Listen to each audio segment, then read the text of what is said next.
From the dark depths of the braced-over ocean, a statue is hauled, clad in a fishing net, hauled by chain. As it breaks the sun, superstitious sailors of the Flying Arenian touch the medallions and fall to their knees, clearly in reverence of the White Maiden. Our heroes soon set sail towards Blimey Bay. But first, it would seem that something is awakened inside of this statue. A love long lost, but now maybe perhaps something more. Might you even say divine?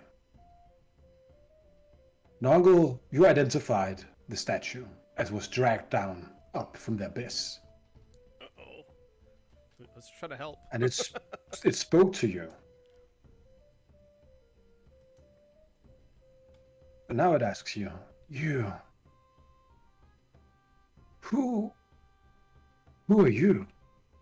Noggle, you said? Yeah, that's one of my names, yes. And where am I? You're on the Flint's ship. In her quarters. I was offered to inspect you to see if there's something I could do to help. You're safe. I believe. The Flying Arenian, she came. I saw her sailing in from the open sea, the mists, her ship had pierced through, and now, oh no, I fell. What is this? What is this sense of everything I have? I don't know your situation. I look at stone.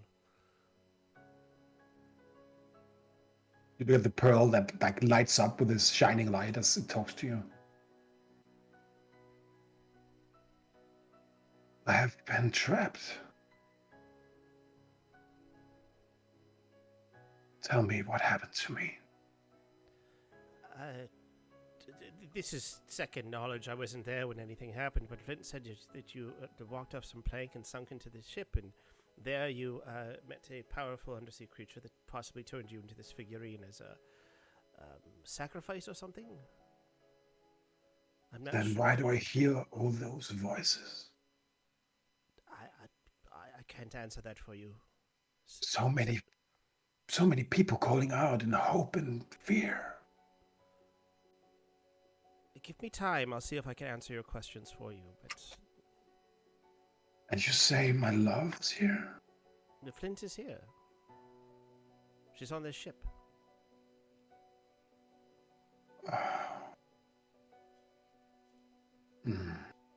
The pearl flies around a little bit. Would it be too early for you to speak with her? I can send for her immediately. I speak to her. Where? You say I'm trapped inside what? Can you see me? When I start waving my hand. I can feel you. Perhaps you could feel her too then.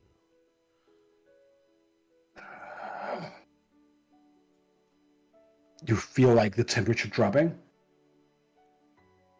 And as she Bjorn, breathes is out, that you? you feel the temperature rising again, don't you? No, it's not Bjorn. I can feel her.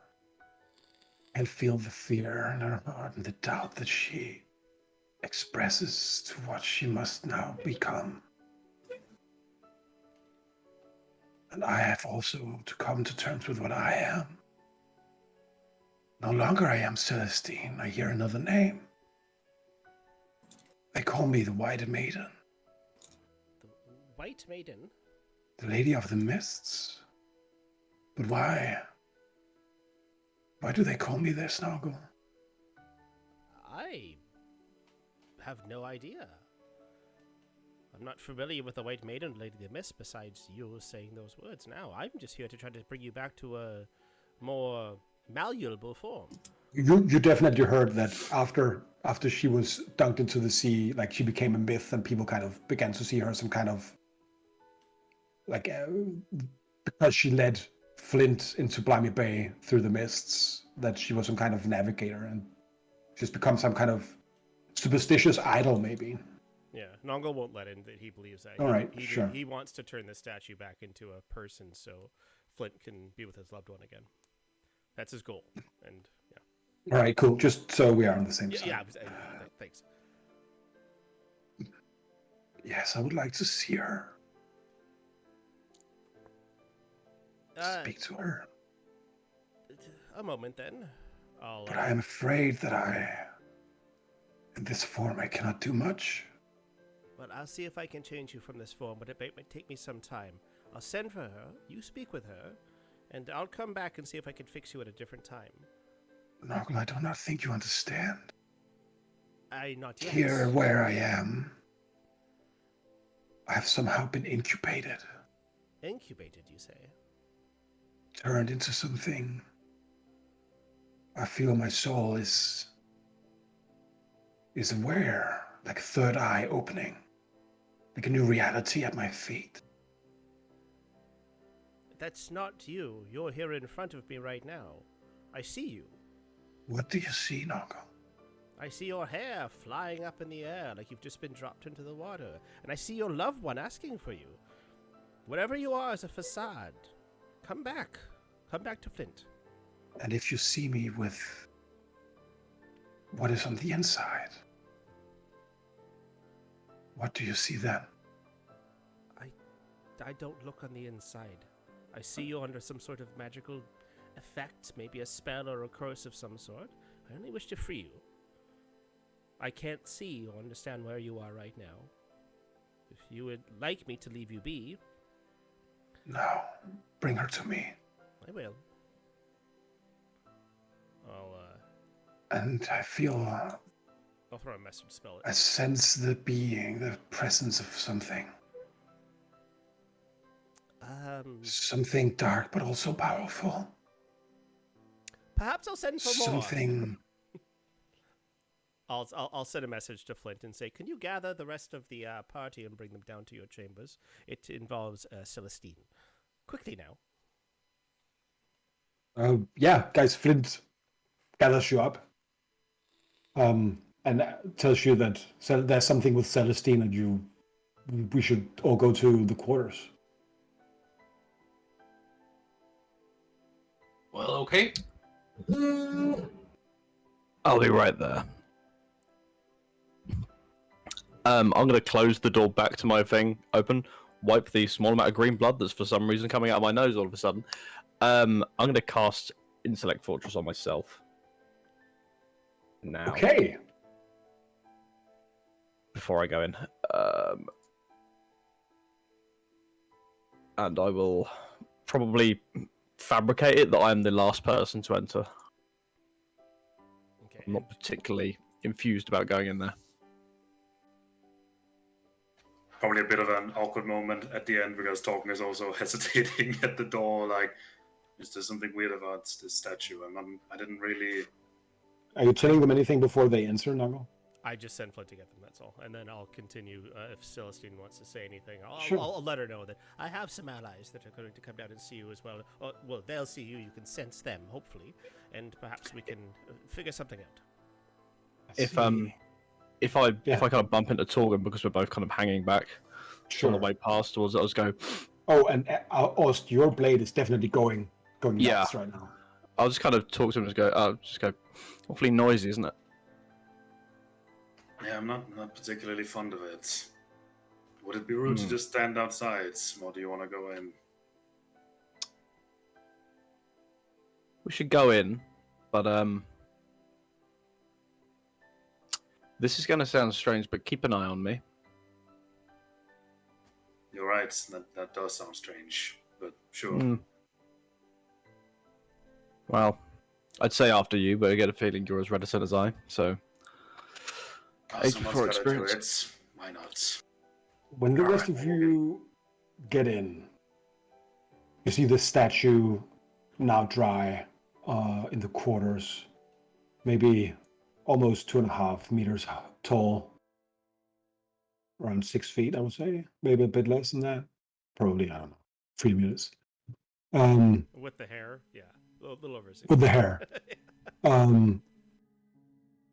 the morning sun is shining in the window, and it's kind of lighting up the room, and the reflection of this polished marble. You see one pearl, the kind of dark blue pearl that Nongle before has used for identification, is floating kind of.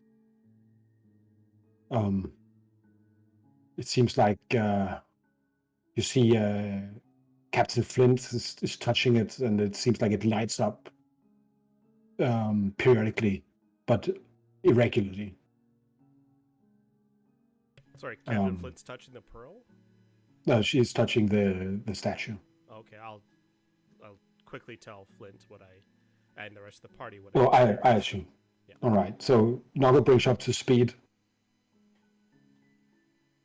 and it seems like Flint and the statue is in conversation right now.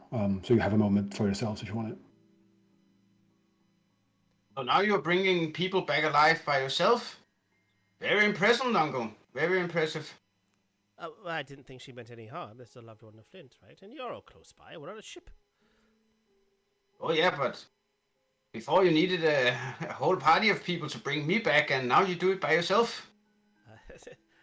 You're right, Bjorn. I shall be more careful next time. We should act as a party. I agree.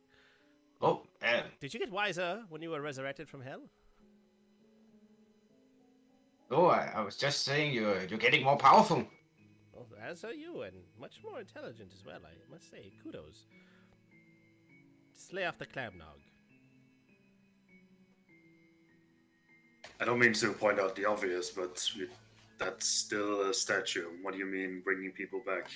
Well, it's a statue, but apparently, from what Flint has told me, that Celestine, her once loved one, dove off of the ship, sacrificed herself to the Kraken. What's the Kraken's name again? She was sacrificed to the Kraken. Yeah. Or to the sea, Siakahuani, by the Mad Pirate King. Yeah. Well, so I figured that it's possible I could reverse her petrification effect. So I was simply identifying the spells that may have been on her, and then the pearl just flew up from my hand, and she started speaking with me. She says that she's trapped somewhere. She seems to be able to see, sense everything in this realm, but she sees greatness in her realm. She calls herself the White Maiden, or the Lady of the Mist. Now, I'm not sure if she actually wants to come back. I figured I'd invite Flint to this conversation to see if she could make a decision for us. So it's a meeting between the White Maiden and the White Bear? Possibly. I believe she's taken, though. I'm just going to kind of mutter to Torgan and goes, more than one reason to trap something. Oh, Admiral. Nods and is looking very intently at the statue. I'm sorry. Yeah, we were in conversation. Thank you, Nongle. This is amazing. And the pearl kind of flies up. Greetings, everyone. My love has told me about all of you. By the bravery you showed in freeing her from the bonds of Siukahuani, and also me from the depths where my physical form is trapped. You bring all of you with you a great amount of faith in yourselves. I must say I'm very impressed with all of you. Please, what are your names?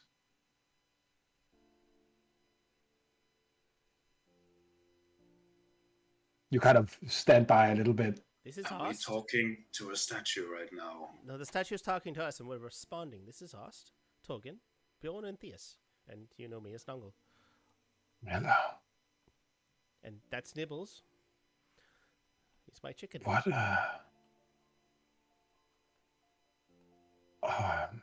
thank the beautiful creature, I'm sure.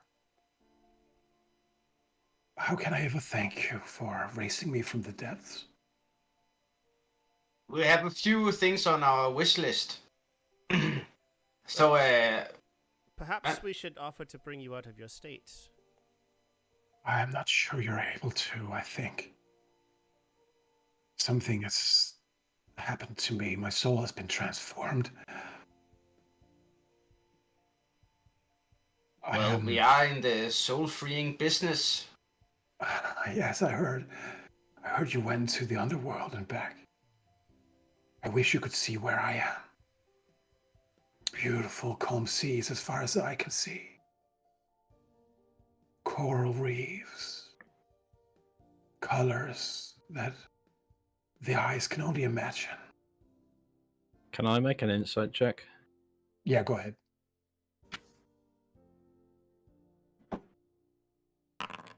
And tell me what you want to insight. Whether she's genuinely, whether she's telling the truth, or whether this is kind of a ruse, whether this is, essentially a siren song to wherever she is, rather than, whether she's misleading us as to her true nature and as to whether where she is right now is as calm and such as she says it is. I'd say it's hard to be a 19. I'll say an 18. I think it's hard for you to be certain because It's a statue. It's a statue. It's hard to read it, but the voice seems horrified, elated, and curious at the same time.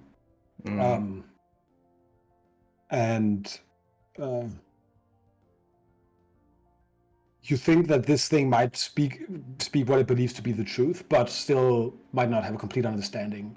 Go ahead and give me a charisma roll with a proficiency as well for your spellcasting. Just your attunement with. Sure, I'm just gonna roll. I'm just gonna roll deception because that's got proficiency. 28. All right, you are still in hell somehow. I'm always in hell.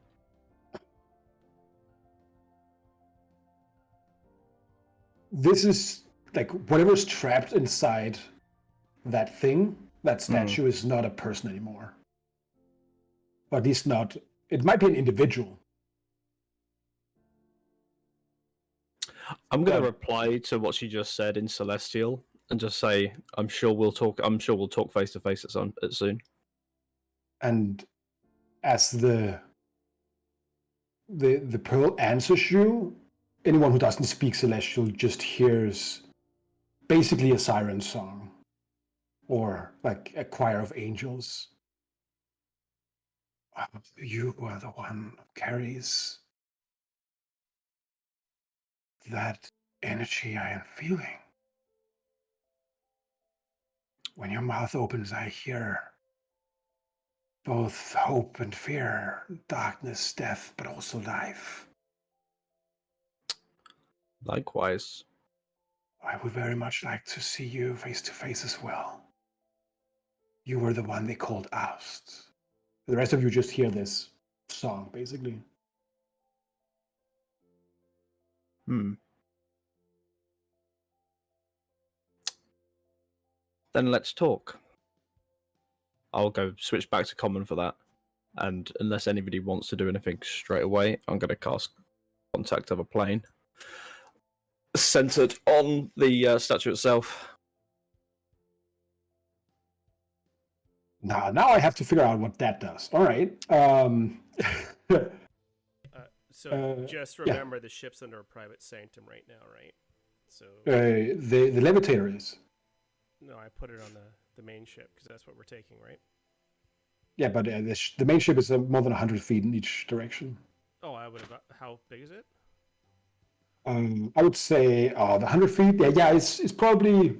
Yeah, I would say it's probably 120 feet long and 50, 60 feet broad. Right? I would have cast it as a 5th level spell. Then that would increase it to a 200-foot area. And private sanctum again does what? Basically, sound can't pass through the barrier at the edge, so they can't hear us. So anyone within a 200-foot area can't hear out. There could be fog, but I'm saying no. Sensors created by divination spells can't appear.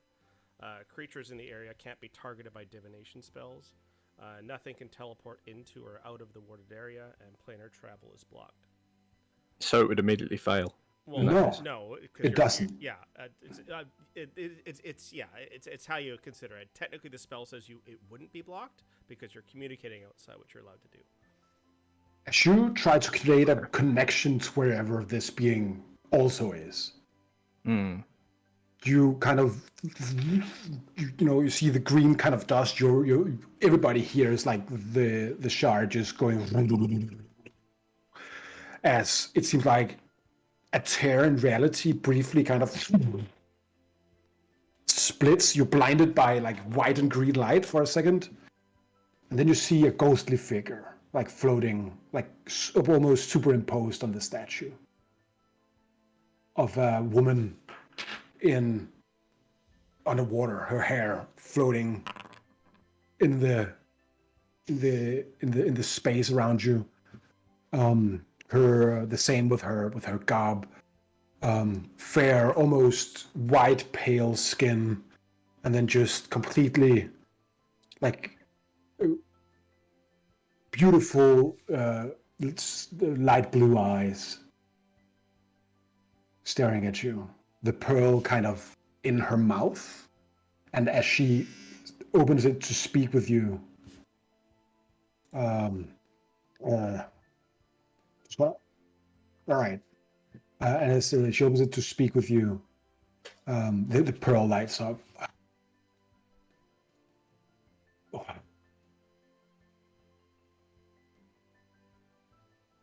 She looks around. Now this is different, isn't it? Takes some getting used to. Yes. It's not like she's actually there. There's more like a vision of her. Yeah. Oh.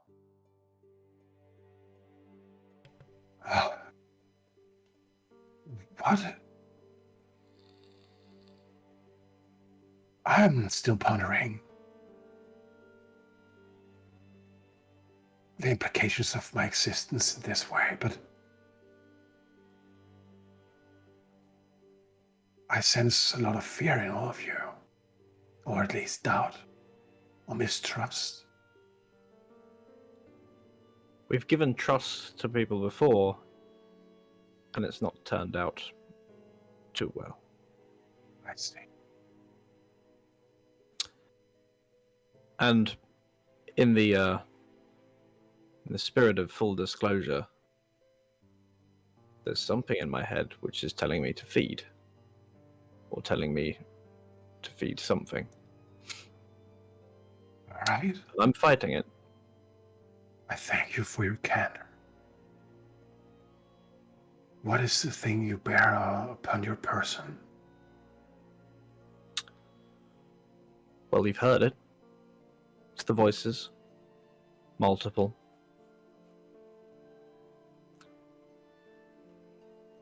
It's I this. see. I'll kind of slowly, but very controlledly, produce the blade. She kind of like not like a shock reaction, but more like a fluid motion that kind of waves back a little bit from the shard and then looks at you. I don't know what that is. I don't barely know what I am. I think whatever form that has been given to me is still incomplete.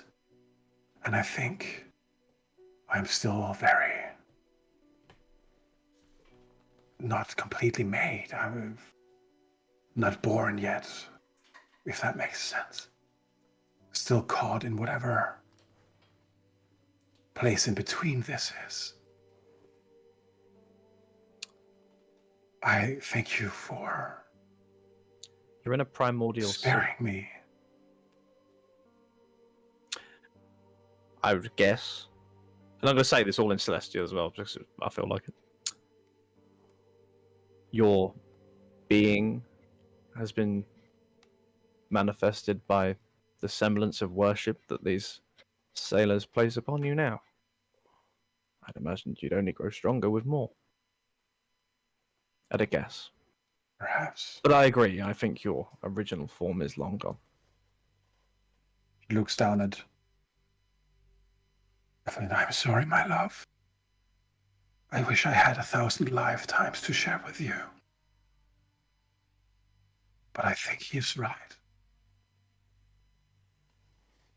I You've think got I more have... than that now, technically. Yes, I hope so. Would you suggest that this faith that these men have put in the story about me has been made real?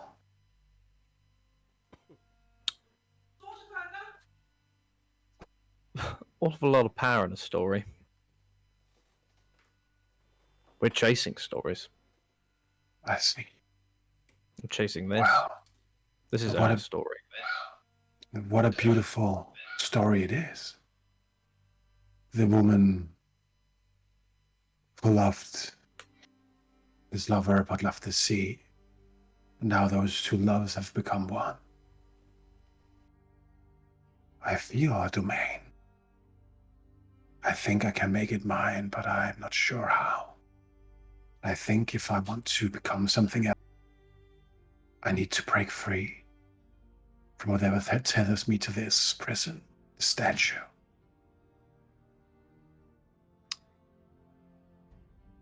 We can help, but I have a feeling your Flint won't like what I would recommend.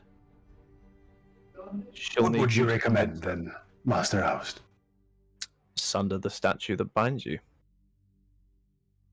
set you free amongst the fog, Blimey Bay, the sea fog, the mists that roll onto the beach every time the sun sets. 1 second, That's I where you just need to are. close the door. Perhaps you can open the door. Sorry, that's how it goes when your girlfriend gets guests in the middle of a session. Sure, I drew the blade and I started attacking her. Yeah. That's a lie. Yes. You don't belong in this. You can't do what you need to do in this. But there's an attachment. Both you to the statue and Flint to the statue with your essence inside it. She needs to let go of that. Is my guess. I'm not an expert. Not yet. I can feel in you. She looks at you, Bjorn. That you are a man of faith yourself. Do you think he's right? About what part? Shattering the statue to set you free? What should I know? As someone who knows, like an uncle or, I don't know, the shadow guy.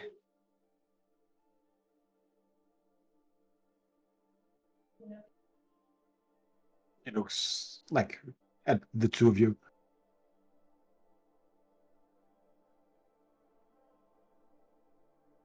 Bjorn is a man of worship, and he doesn't need to have the material form ahead of him to worship. I see. At least as far as Wow. I can see. I don't think anybody else does either. If you're there, you're there.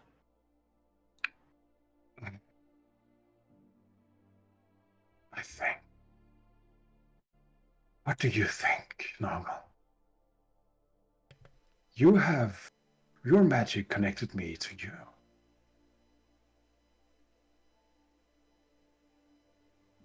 You're asking what I think about what? I'm trying to return you to your original form. I don't know where you are or what powers you think you have, but I'm curious if you could explain more to me than you already have, or to us. But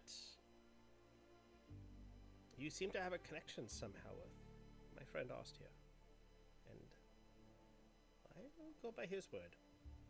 For I do not know you, but I do know him.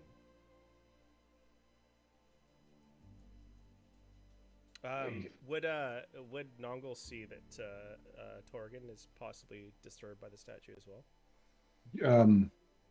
Woody? I think it is, especially after standing next to it for quite a while, it is quite obvious that Torgen is looking uncomfortable, like not outright disturbed, but he's not. He would prefer to be somewhere else. He looks like he isn't entirely fine standing there.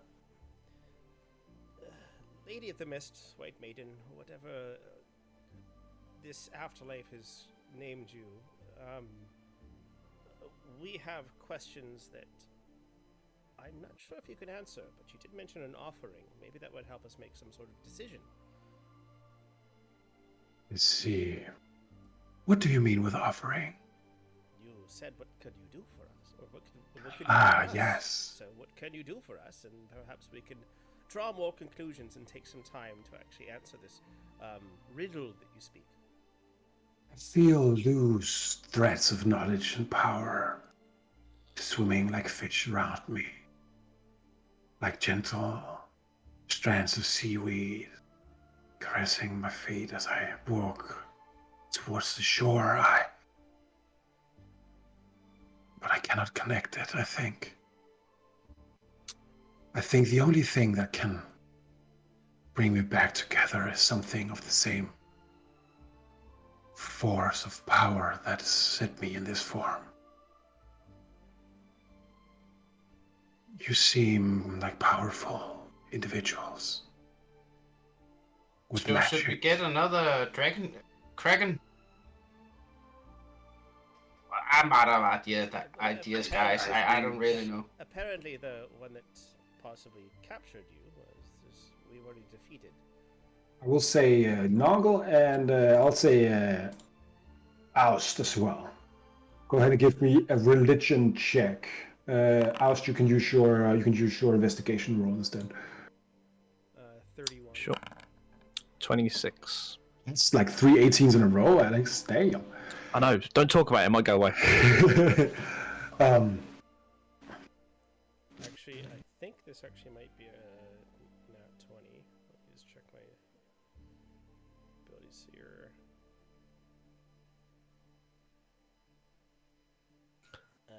Nope. It's just a 31, not a 36. Just a 31. Oh. I'll say that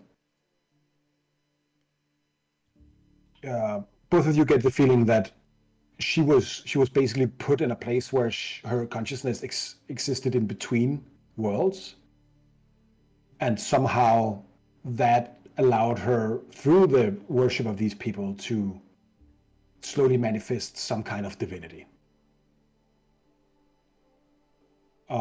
that has merged with what people want her and believe her to be and what she was. Has Naga heard of this kind of thing happening before? I mean, his research is definitely has been around this exact kind of thing, so the divine and the ascension and the gates that have been closed or whatnot, right? The whole theory around gods and divinity and alien influences on this world is that because every living being somehow is, or potentially at least, is able to control matter and energy and the world beyond us, then the sheer act of belief, if concentrated highly enough, is what creates a god, right?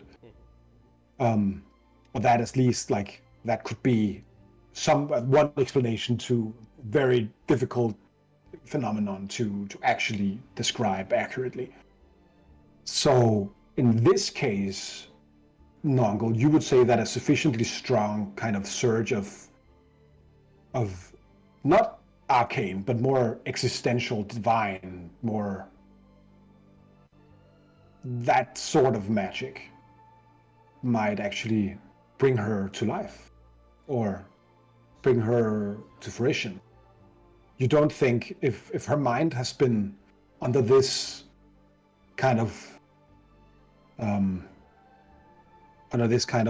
influence, you don't think that there's any real way of bringing her back exactly as she was.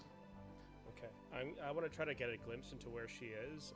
Nongle will approach the statue, place his hands on it. Probably walking right through the illusion that Oz sees, but I'll use visions of the past, using the object reading on the statue itself. The statue itself. Well, I'm trying to connect to the actual Yeah. magic, right? Or I'll say what go ahead and is- give me just an intelligence roll. Yeah. Intelligence, sure. 16. Basically, for the object itself, you see it being just on a shipwreck for days and days and days until it was hauled back up on the ship. All right, I'll continue. For her, you kind of get the sense that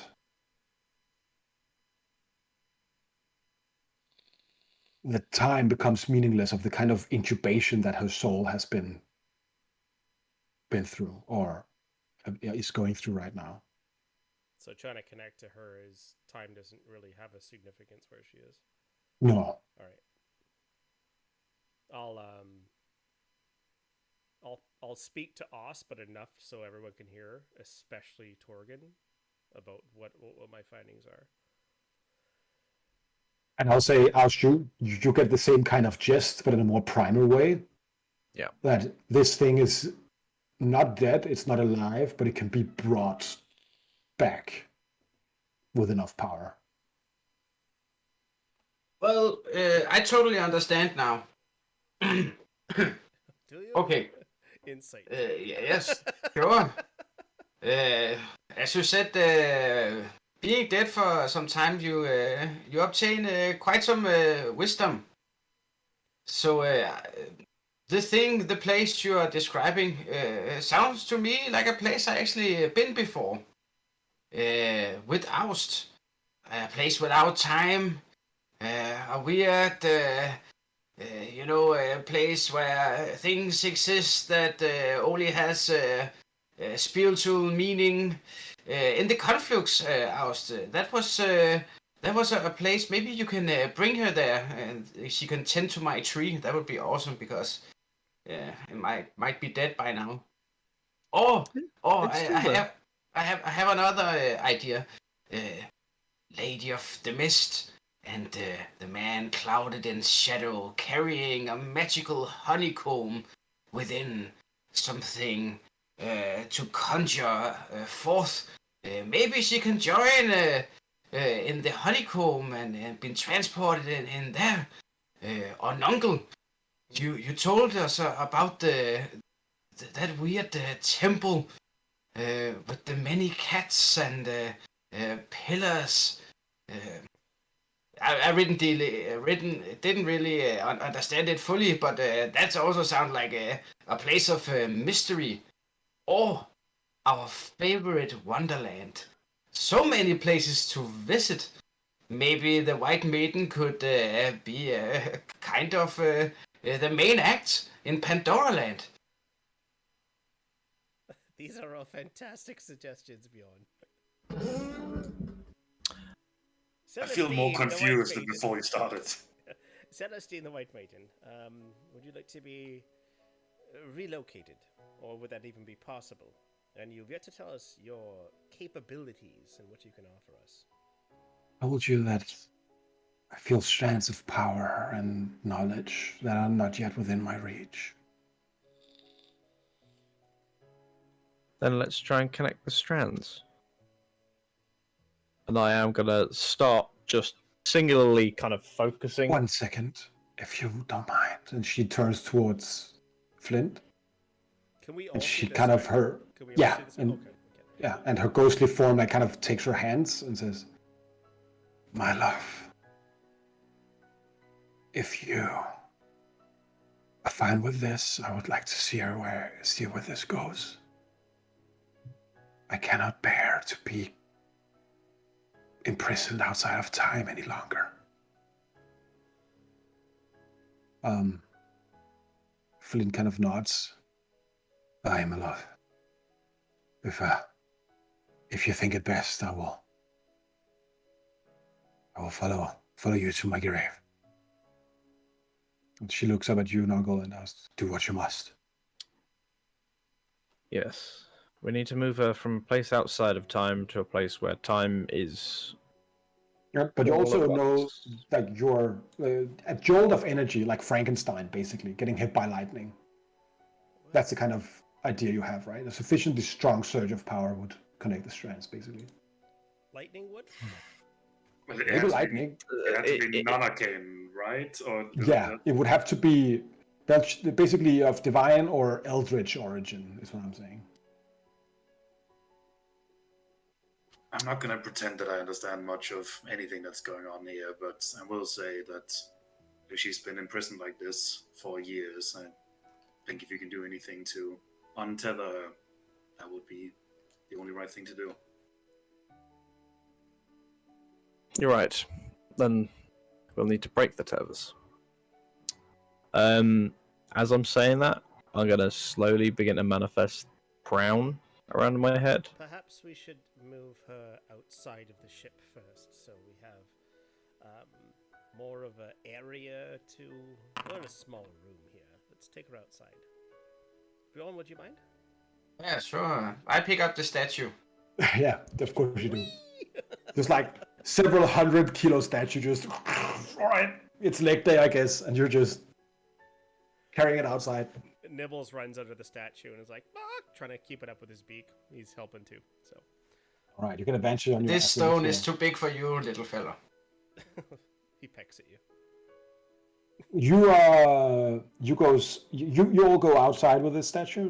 Theus, what are you doing? You've been standing back for a while. I'm just going with the rest of the party for now. I've thought about just giving both of Flint and the maiden some time.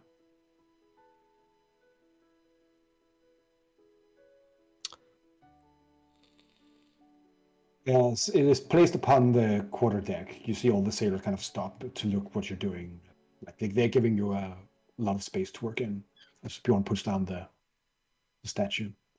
Free to use arcane magics to summon electricity to zap her out of her spot. Ready when you are, Austin. Yes. Hold off on electricity. For now. Until I reckon so. I'm gonna just turn to Fierce where I've just got this green sort of almost like floating visor kind of crown of dust over my eyes and just go, regarding time, I think I'm giving her time. I think that's all I'm giving her. It's just all time at once. From out of time to just within it, part of it. I'm going to kind of sort of standing up, so I'm not really meditating per se, but I'm going to try and sort of use the confluence to see if I can sort of see the binds, metaphorical or otherwise, that are binding her there. You can kind of feel the strands kind of keeping her apart. It's like an egg that is about to hatch, but it needs help to hatch. Okay. I'm going to send one of my Crown of Stars just lazily towards this barrier. As it connects, you see her light up. The ghost of this woman kind of materializes a little bit, and the star begins to circle her form. Overhead, you see storm clouds kind of slowly gather. And you do the weather that was before just calm as everything could be. Slowly waves begin. What's happening? Yes. I guess I'll add to this.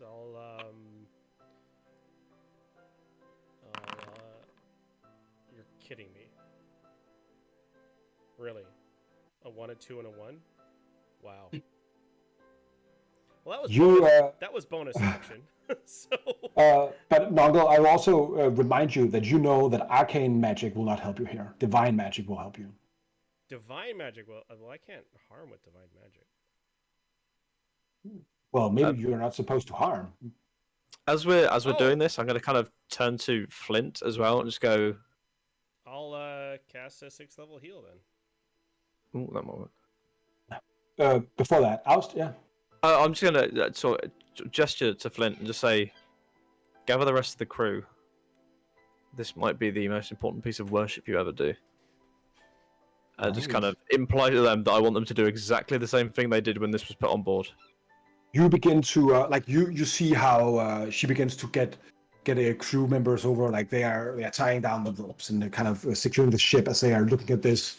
See, they're all holding the medallions, looking like in awe at as storm just manifests.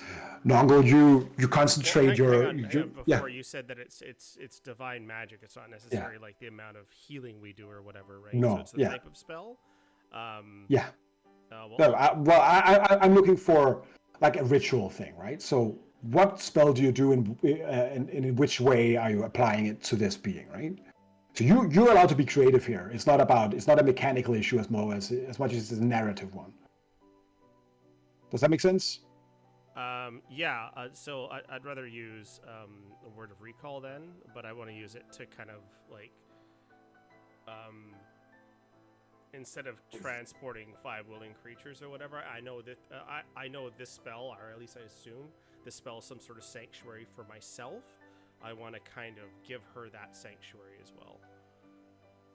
Right. That's an interesting idea. Tell me how Noggle does this. Like, how do you cast this spell? So as I kind of designate the area and then I kind of encapsulate her into it, I remember how I leave that actual place that I go to, the meadow, and I give her the capability of going to that place or coming back from that place. So possibly reversing wherever she is and bringing her back here. You do that, like the manifest like flaps open, and you see how the pages just creating like a halo of glory as you concentrate this, and you see how the mist around her kind of solidifies as it Aust, are you keeping on sending stars to her, or? Yeah, I'm gonna try in a really sort of weird roundabout way, try and call back to the nautical training that Bjorn has given me, and in terms of the kind of the star kind of what they called, not systems, you know what I mean, what are they called? Constellations. Signs, yeah, the constellations that are used to navigate, on the basis that this is essentially the kind of the proto goddess of navigation in Aust's mind, and try and sort of filter that kind of idea that the stars are what essentially guide through dark waters. As you feed all this energy into her, there's like a spiral of divine energy, and these stars kind of, you see storm clouds, lightning begin to strike next to the boat, and above you day turns into night as the constellations of the heaven kind of light up, and you hear her almost scream, "I can pierce the veil. I can see a world beyond possibilities. I was but a maiden with a cause and a love, but now I am the lady of the seas, the ruler of the mists, and the queen of the abyss." You see lightning striking again as all these sailors are kind of, they fall to their knees, and you feel like silver strands of kind of energy going from their souls kind of to hers. Bjorn and Torgen, as you see this, what do you do? One more time. Their souls are going towards her. No, it's more like a please put a bit more words on that. They are not like they're connected, right? So it's not like they see, like, it's not that they're sacrificed or being eaten. It's more like they're having their faith reinforced by this. What are the two of you guys doing? I think rather than directly interacting with what's going on, Torgen will walk up beside Flint, I assume, who's also standing nearby to all of this, and say, "Again, I've only heard this secondhand, but you spoke of still having remnants of that power, that eldritch power. I think if you want this to truly be put to rest, you should also finish this process," kind of gesturing at the ritual. I will. You see Captain Flint kind of takes out her arms and like tendrils of water kind of snap onto to the floating kind of divinity that is in front of you here. And she screams like light is exiting her mouth. But piercing through this, a voice in your head, Noggle announced, "Who of you will burn my torch in this world?" Sorry, I didn't catch the first half of that. What was that? Who of you will bear my torch in this world?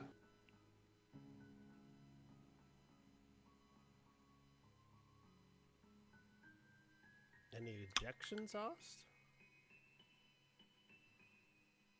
Are you asking me whether you can do it, or? I'm asking you if you could take on another deity. Well, it might balance things out. Might be one and the same. She seems to know certain things about me. Or about what this is, even if she doesn't realise yet. I agree, there's a greater connection to her than it would be to my magics. And you know what they say, any port in a storm. And as I will begin somehow just kind of channeling and like the stars that I kind of fired out of this ground, just rearranging them into kind of like head, arm, leg, body, the hair flying upwards, like we saw on the statue, into a 2, 3, 4, 5, 6, 7 points. Cool. As if it is a new constellation in the sky, and I will go. And as the screaming goes on, the roar of the waves and the wind and the thunder, at some point, the sound emanating from her stops being sound and becomes the opposite of that. Silence just flowing out from everything. And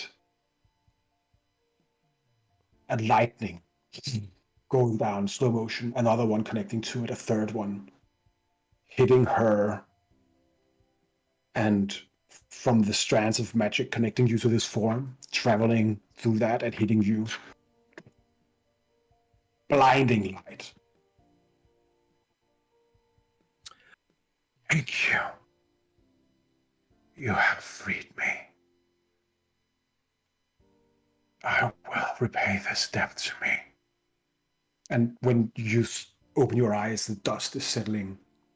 You see the statue cracked by lightning, but magically, like the mending, like the Japanese kind of pottery, with silver kind of mending it. And you are all smoking from the lightning. You both take a point of exhaustion. That's fine. That's fine. And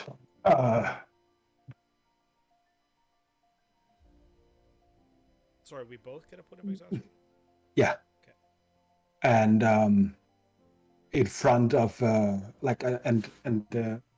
smoke kind of the mist dissipates, and the last thing to change is the sky, which is still dark as the sky is clear, and you see the constellation quickly shining, and then would stay again, and the sea is calm.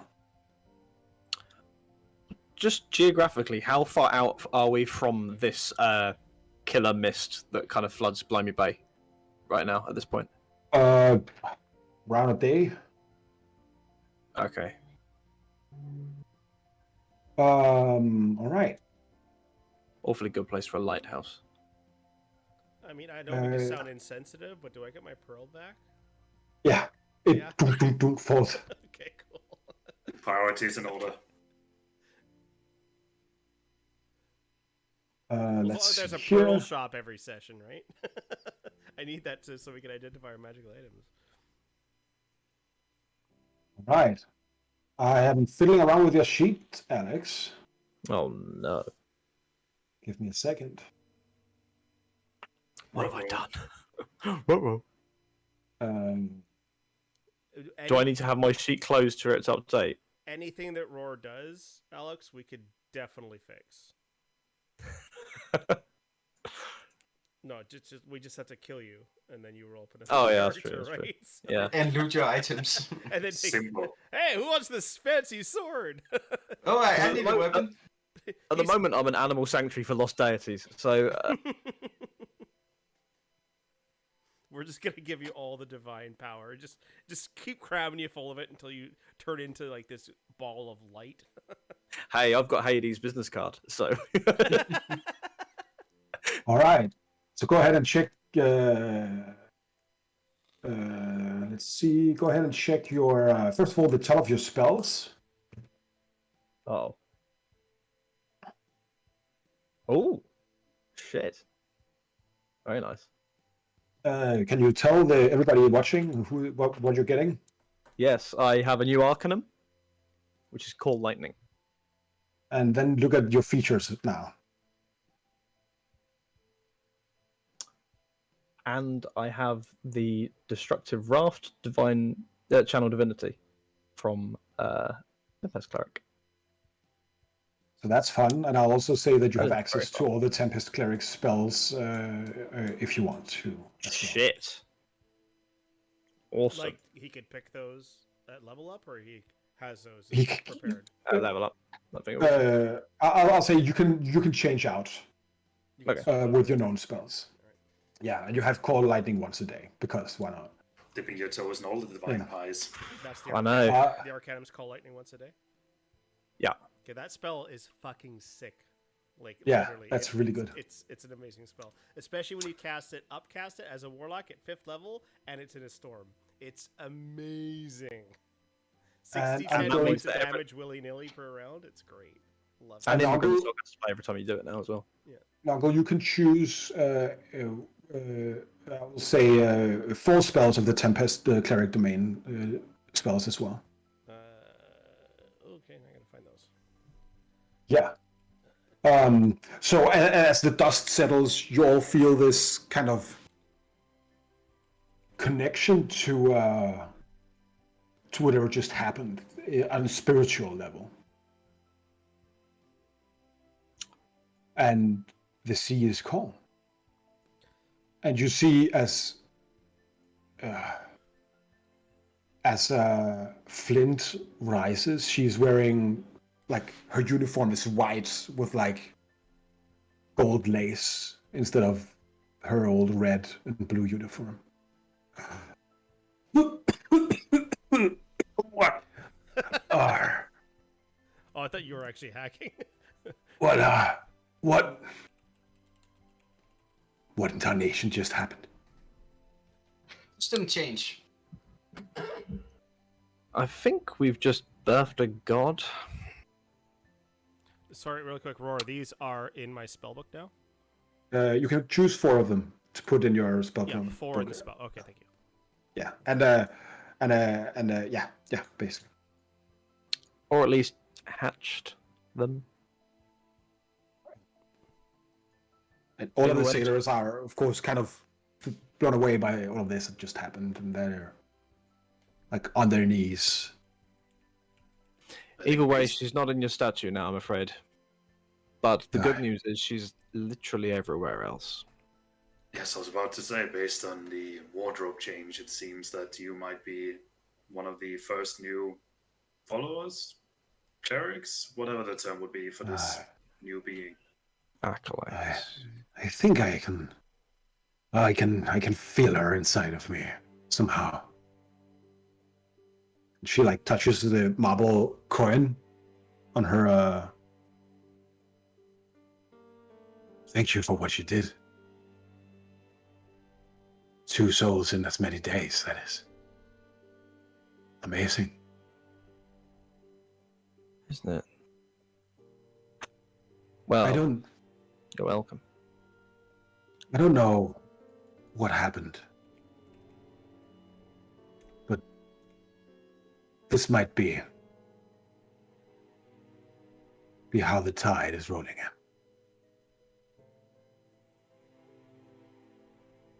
Agreed. But then the tide does go both ways. So we'll Aye. see. Well, I'll steer through the mist. But this time, the song will be an actual thing we'll follow. All right. You lot, raise the anchor. We're going to Blimey Bay. And the ship kind of begins to, like, the sailors get to work, and you set sail to the east towards Blimey Bay. Never a dull day with you people, is it?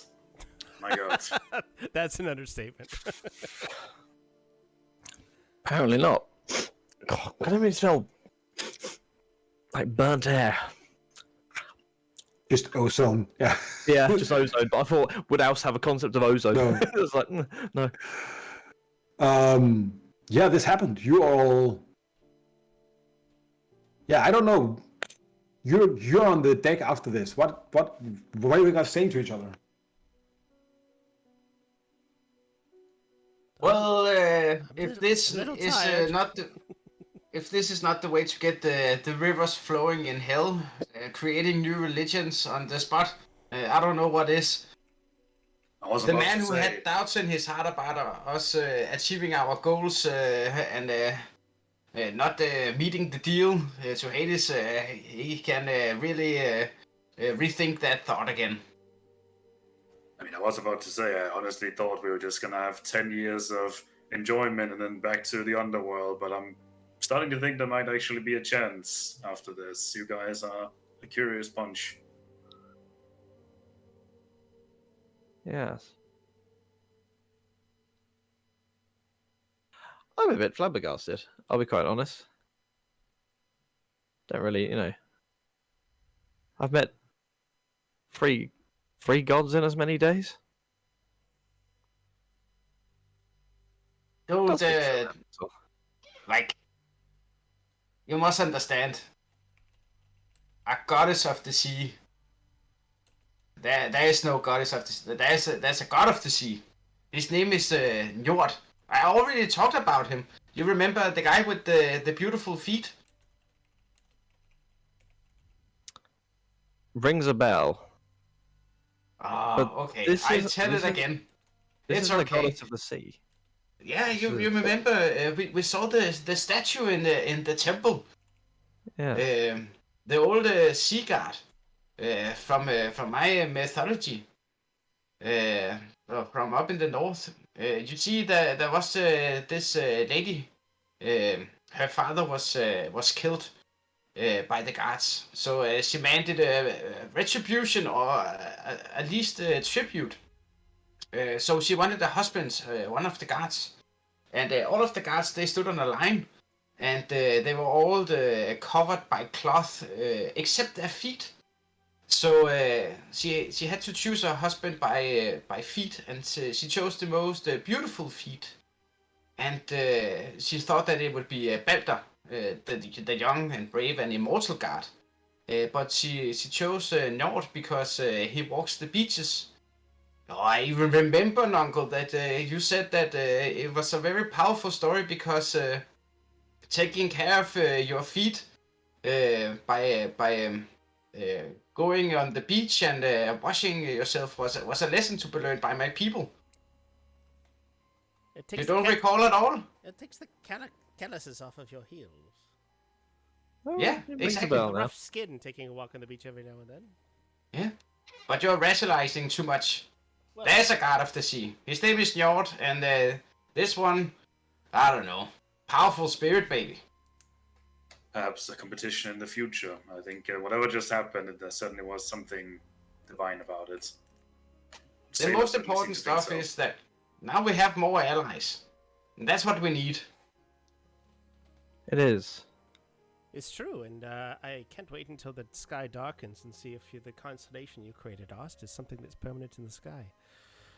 Do you know, I didn't even think of that. Goodness. That'd be fun. Wouldn't it be fun to know that we're changing the outcome of this entire world? We're opening the gates that were once closed long ago?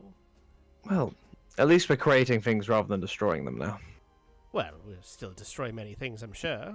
But Oh, I mean, yeah, Like- not even intentionally sometimes. like a fire consumes an entire forest, only to perpetuate its growth. That is our destination at times, I would assume.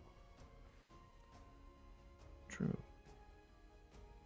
Well, So sorry, I kind of glossed over during all the insanity that just happened, but what was that you said, Bjorn, about a mental tree that you were growing somewhere out of time? I can Yeah. show you later. Cool. It's hard to explain because it was actually Austin invited me into his fever dream. I think it's easier to see it with your own mental eye than I could ever describe it. Weird and beautiful. I think if we're doing more fever dreams, I'm gonna need some more Clemnock, but we can look into that. I'll show you the tree sometime. It's still there. It's not a tree yet. Well, anywho, Admiral or Prophet of the Lady of the Mist, maybe you can show us to our quarters and, or beforehand, tell us how long before we reach something of importance while going to Blimey Bay. And you Aye. mentioned reward. I'm kidding. Kidding. And then, as you say that, somehow in your spell book, you feel the urge of writing down some weird thunder spells. Okay. Right. Well, Yeah. Blimey Bay? We're going to Blimey Bay. I think with this wind holding 2, maybe 2.5 days. it'll hold. But the weather mages have told me that something weird is happening with the weather out to the west. Sounds like we're getting winter showers here somehow. Could be anything.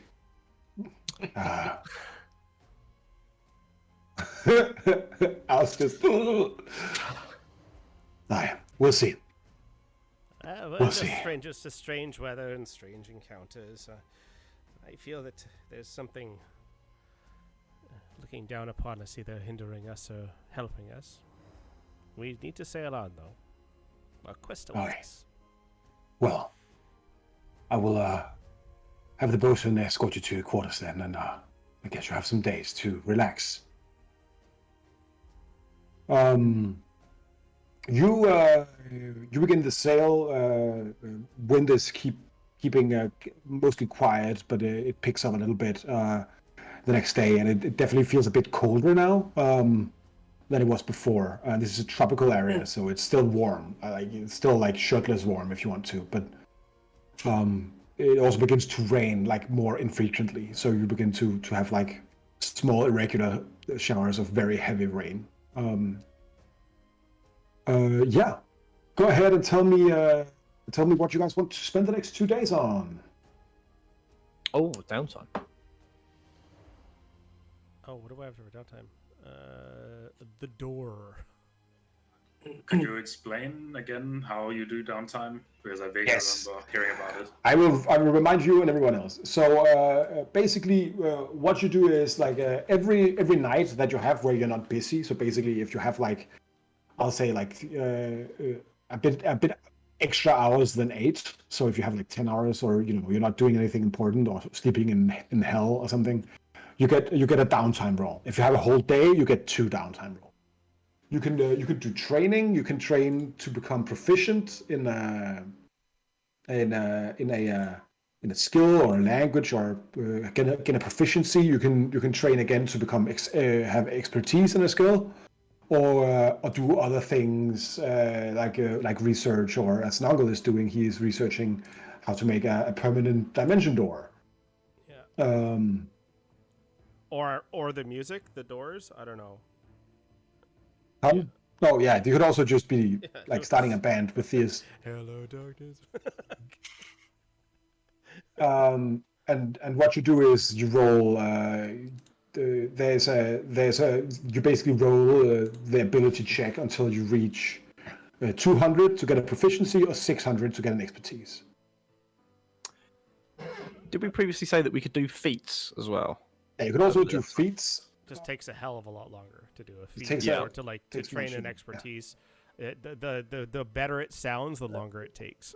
Yeah. A feed I'll say would be 900. Yeah. This. I'm just trading with Snick Snack. Do I get something because I'm helped by Snip Snap? Snick Snack. Yeah. Yeah. You get advantage, and you get that. You have 4 rolls for 2 days here. Let's see. Does it extra roll with advantage when I press on downtime? It does, you can't roll with advantage using the downtime API. No, so just roll. You can't. You No, can't roll with previously- advantage, no. Previously, how we did this with Snip, I just got an extra roll. Oh yeah. Then we'll just give you 8 rolls then. Let's say that. So you might actually get Tinker's tools now. So 1. Oh, Does that's it add? advantage. Yeah. What No, do you, you have to press the book on your downtime tab on your character sheet. Yeah, I pressed the look that the progress didn't increase, so it's. Should I add the which- progress on myself, or did? That should work. Oh yeah, but, it's not increasing for some reason. It's not really increasing. So currently, I don't know if it's the program, but the downtime activities is not increasing. Yeah, I think it's the actual module that's not working, but we could just Yeah. roll the checks and add them manually, right? Okay, So good. progress. So So should I so still you roll? have to just add it manually. So just roll your eight rolls and add it up together, and then Okay, good. put it in. Alright, All right. So you're training tinkering tools with Snick Snack. So Snick Snack is Yeah. busy helping you. All right. and Yeah. I'll be rolling 4 on the door. I'll be rolling 4 on history. So Ah, that's yes. 114 total. So- Are we doing the thing where I help you, you help me, Bjorn? Yes. Cool. As you're helping each other, I'll say you both get an extra roll. Is that fair? Yeah, sure. I'm at 51% on the door. All right. And That's So now you're basically just fiddling around, finding notes in the manifest, kind of going back and forth in this, yeah, and trying to find. I don't have spell ink. So for the White Maiden's Blessing that I got there, would that be can I still scribe those into the book? Yeah. Okay. Roar, as soon as I'm done with the door downtime, there's gonna be a lot of shit I want to do for downtime. Perfect. I wanna make spell ink all the time because I have all these spells I need to scribe and I have no ink. Oust, what are you doing? I'm gonna fucking start like endurance training. Basically, I'm running laps constantly around the boat. I'm running up and down riggings. I'm climbing. I'm swimming behind the boat at some points when we're slower because the wind's lower. And I'm gonna try and start training for the tough feat. Oh, do you know someone with the tough feet? I really hope if Bjorn does. Bjorn does. Yes. I will say when Bjorn helps you and tutors you, you can use your charisma instead of your constitution. Oh, okay. I'll swap that around in the thing. So put that on. Basically, just to give you proficiency, right? Yeah, no, that's cool. I'll also fabricate a stair climber for Ost. All right. So Bjorn, how are you and- training and- Oust and- to do the tough feat? It's very simple. The first thing we did as children, my brothers and me, was we took a stick. Björn looks around the deck and then he picks up like a board, and then we just That's mine. and then he hits Aust in the head, and then he returns the stick to Aust and said, "And now you do me." And this could go on for a few hours. Very fun. I'm sorry, the barbarian's hitting the warlock in the head with the board? This isn't going to go on very long there, Bjorn. Well, I count my sense again in about 20 minutes. Then I hit him back. So how many times am I rolling this? 3 times. Did you say? No, I will say 5 because you're getting help from Bjorn. Yeah.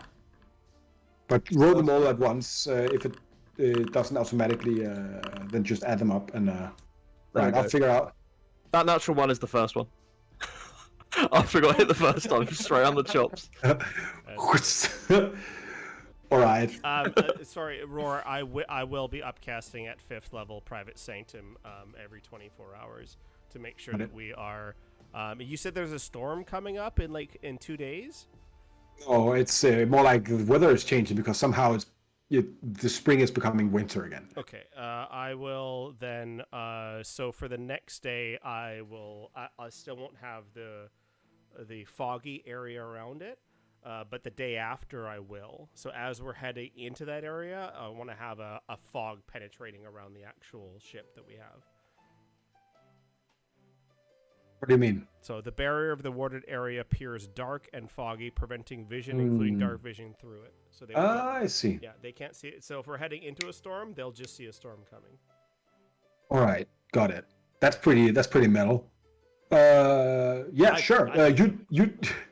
You do that. The ship is definitely untraceable, or at least like this. And you make a lot of work on the door. How do you work on this door? Are you just what kind of part of the research have you gone? Like, are you at right now, Tim? Oh, about 50%, but I'm not sure exactly. Like, honestly, I don't know how far I am. Like, Tanner knows that we're 50%, but I don't think Nongle would know how close we are, right? He's still trying trying to create this door or whatnot.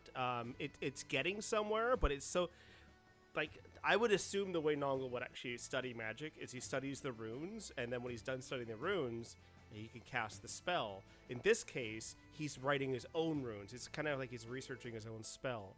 So he creates like these little, like, almost like demi pockets or whatnot that he tests with, like, putting his clockwork through or something or whatever, and it fails, and then he's just trial and error. He's constantly trying to actually create some portal to somewhere, basically.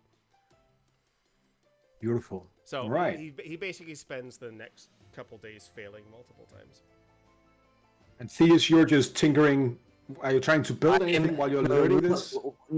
I assume I can only build after I'm finished, and I'm exactly at 199 out of 200. Oh, you're almost there. Oh, buddy, no. Just like check again. Like well, if you rolled a low roll, you could just use luck to re-roll it. I thought like luck is only for like I assume this is all over a long period of time, which I would assume luck is not working. Okay, well, how about I use my inspiration for you then? Inspiration will be fine. I'll use my inspiration so you can get your ability. Done. So Okay, if you roll 2 4s, if you roll above a 4, it's good. Okay, let me see. I'll actually roll above 4. Thank you very much. All right. So I will say you're actually halfway through the second day. You feel you're proficient. Like Snicksnack looks at you. No, I need exactly the last day. Exactly the last day. Oh, he still looks at you as you're finishing up doing some kind of weird contraption. All right. Thank you. I think. No, I thank think you. you're about being done with this. I think.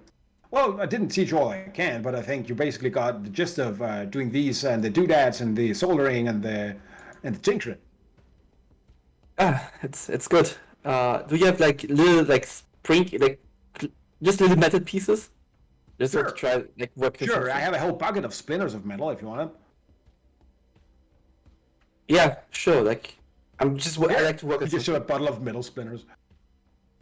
Okay, good. I just need like a small box somewhere. I'm just asking around like a small box. Yeah, like you're on a ship. That's definitely a small box. Okay, good. You I'm win working on a small okay. wooden box in a game of cards. Okay, good. I just need a box, not this game, not the cards. All right. But this is a project that I like probably spend Alright. at a later time. Something You can put a bucket of splinters and a box on your dude. like metal splinters, essentially like sprockets, metal splinters, maybe like some cog wheels, like Sure. just like metal parts, like gears and other like shit for tinkering. Perfect. Okay, good. Morgan. All right, I have a silly idea, so so bear with me. Torgen likes his alcohol, but he's already proficient in brewer's tools. So I was thinking, could I try to learn the chef feats, but instead of food treats, it would be alcoholic treats. Yes and yes. So I like to think that the first 2 days at sea, Torben finds the crackhead pirates who are brewing some of this clam nog and trying to learn some basics along the trip. That is dope. I like that. I will also say that you can use your brewer's supplies for the rolling. So that's just straight wisdom rolls +3 and proficiency. So you can go ahead and. I'll just roll survival then, since that's the same bonus. So I mean, I'll set it up in downtime after. But do I roll twice? Was that how it works? Yeah, no, you roll 4 times. Okay.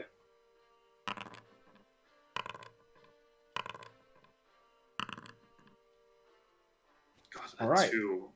I think I will actually use, because I have it anyway. I think I'll use my own player inspiration on the 10. But that was allowed, right? Sure. Go ahead and do that.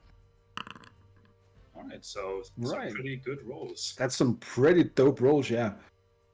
So I like to think that, at the end of the evenings, as we're traveling on the ship, there will definitely be a very messy top part of the deck with Torben messing around with some of the pirates. Like, it doesn't taste quite right. You're terrible at teaching this. Come on now. It cannot be that difficult. If you don't like the clam nog, you get out of the galley. Well, I do like it, but it doesn't taste right. You're a terrible teacher. Torben spends his time You take the tomatoes. You boil the tomatoes with the clam shells. Hey, take notes, boy. Now take notes. I'm asking you to write this down. I'll go find Uncle. He probably has paper. Give me a minute. And I come back up at some point later. How do you even get tomatoes out here at sea? I don't understand this recipe.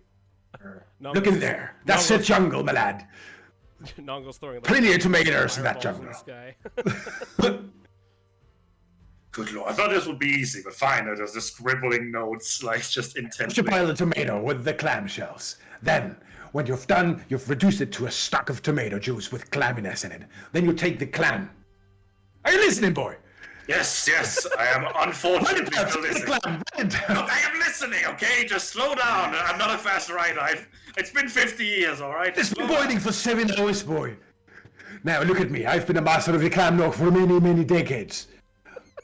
And you come down here and you demand me to teach you this. You're not even paying me.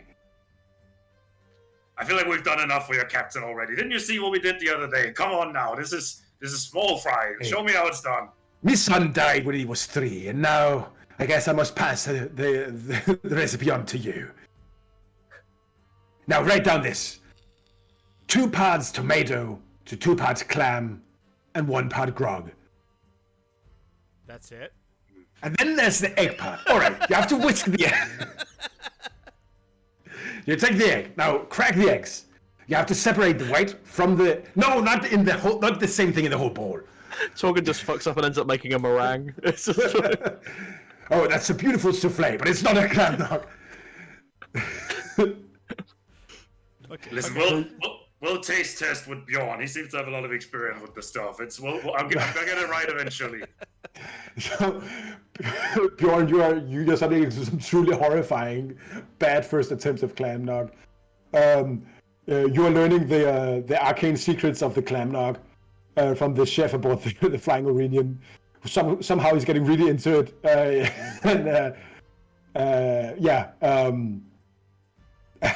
you get the recipe written down. It's real hard. It's clam chowder and eggnog, so it's really bad. Truly vile. I love it. What is your problem, Tanner?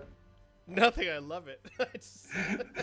Now and if any fans out there is watching this and making clam nog, we would like a video review. Yeah, We'll show it on the stream. Thank you very much. And honestly, please don't. No, we won't take it. Like it's on your own. Like, please don't actually make clam nog. I think that's sounds so vile. Remember, you will not survive. We take no responsibility. Yeah, remember, Storms Over Cerenar is meant for mature audiences, and viewer discretion is advised. Yeah, don't mix clam chowder and eggnog. I think We need like this jackets. Please don't try this at home. yeah. Please drink responsibly. There you go. All right, just have to get that scene out of my head. Oh, wow. That's announcement. Write it down, boy. You, I like the idea that just I get knocked out by a plank and then he just walks over to a table and drinks some reject eggnog. Clamnog is like, this is disgusting. and that's how Bjorn trains history. The more he drinks, the more he takes in. He actually picks up where he left off with Orst, learning about Chthonian culture and also history, and all the things that he's been missing from all of the southern lands, which means everything but the Most of north. history, yeah. Through Aust, he gets his lessons. I'm sure that Aust has been sitting through an awful lot of heraldry and the boring stuff that's just put into his skull more than. I'm just I'm You can sat the there. exact lineage of like 20 patrician families in order. Yeah. Just going through it just with a big bag of ice on my head, just at the same time. You're just always beaten to a pulp, like with like a swollen eye. Now this was Marius the 87th. Beautiful. You take on this this journey on the toward as you pass into the Bay of Heaven here. I'm going to transfer you over here. As you get into the Bay of Heaven, like there's a thick mist, and you see that every so often Admiral Flint goes up and kind of summons the light of Celestine, the White Maiden, and kind of it's like this mist is pervasive. It gets everywhere. Like it seeps in through the small cracks between the boards and goes through glass and stuff like that. It's really like it's thick. It's like you're in a room where someone has like had a smoke machine on for far too long, right? It's everywhere. And it's thick, like it kind of rides around when you touch it. But when she does that ritual, it's like the ship just kind of cleaves through it, and it separates like a opening book almost. And after a day of sailing, you see the early morning of the third day of sailing, you begin to enter Blimey Bay. You see the mists receding. You see it rains for a few minutes until like it stops, and then sunny skies. And in front of you, there's just like a cliff going up from the sea with like a gap in the middle down to it. You see on that cliffside, you see like a bunch of houses built on top, and some of them are like halfway down the slope towards the sea as they have been kind of washed down by storms or big waves. On the right-hand side, before the gap has like a bridge with like green kind of foliage kind of growing down from it. There's a statue of a white maiden, like almost like a galleon figure of a ship. That kind of shines as you pass through the mist, and you arrive at Blimey Bay.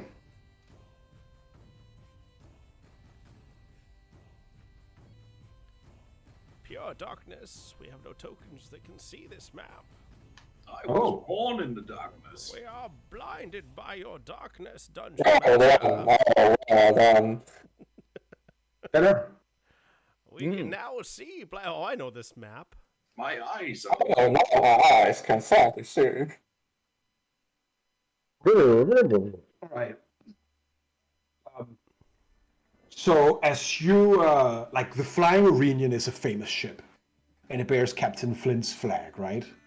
So as you slowly approach Blimey Bay, what you see is like people are kind of filling up on the edge of the town over here, and up here and on the bridge, and you see people are waving, and a lot of people are like kind of shouting and like celebrating your entrance as the convoy of 3 ships kind of sail into the town. Once again, we're surrounded by 200 feet of darkness, right?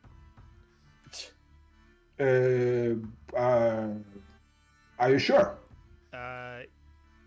Are we They sure? they might see that as a threat I if can- a giant cloud of darkness comes into port. I can drop this as an action if you guys would like.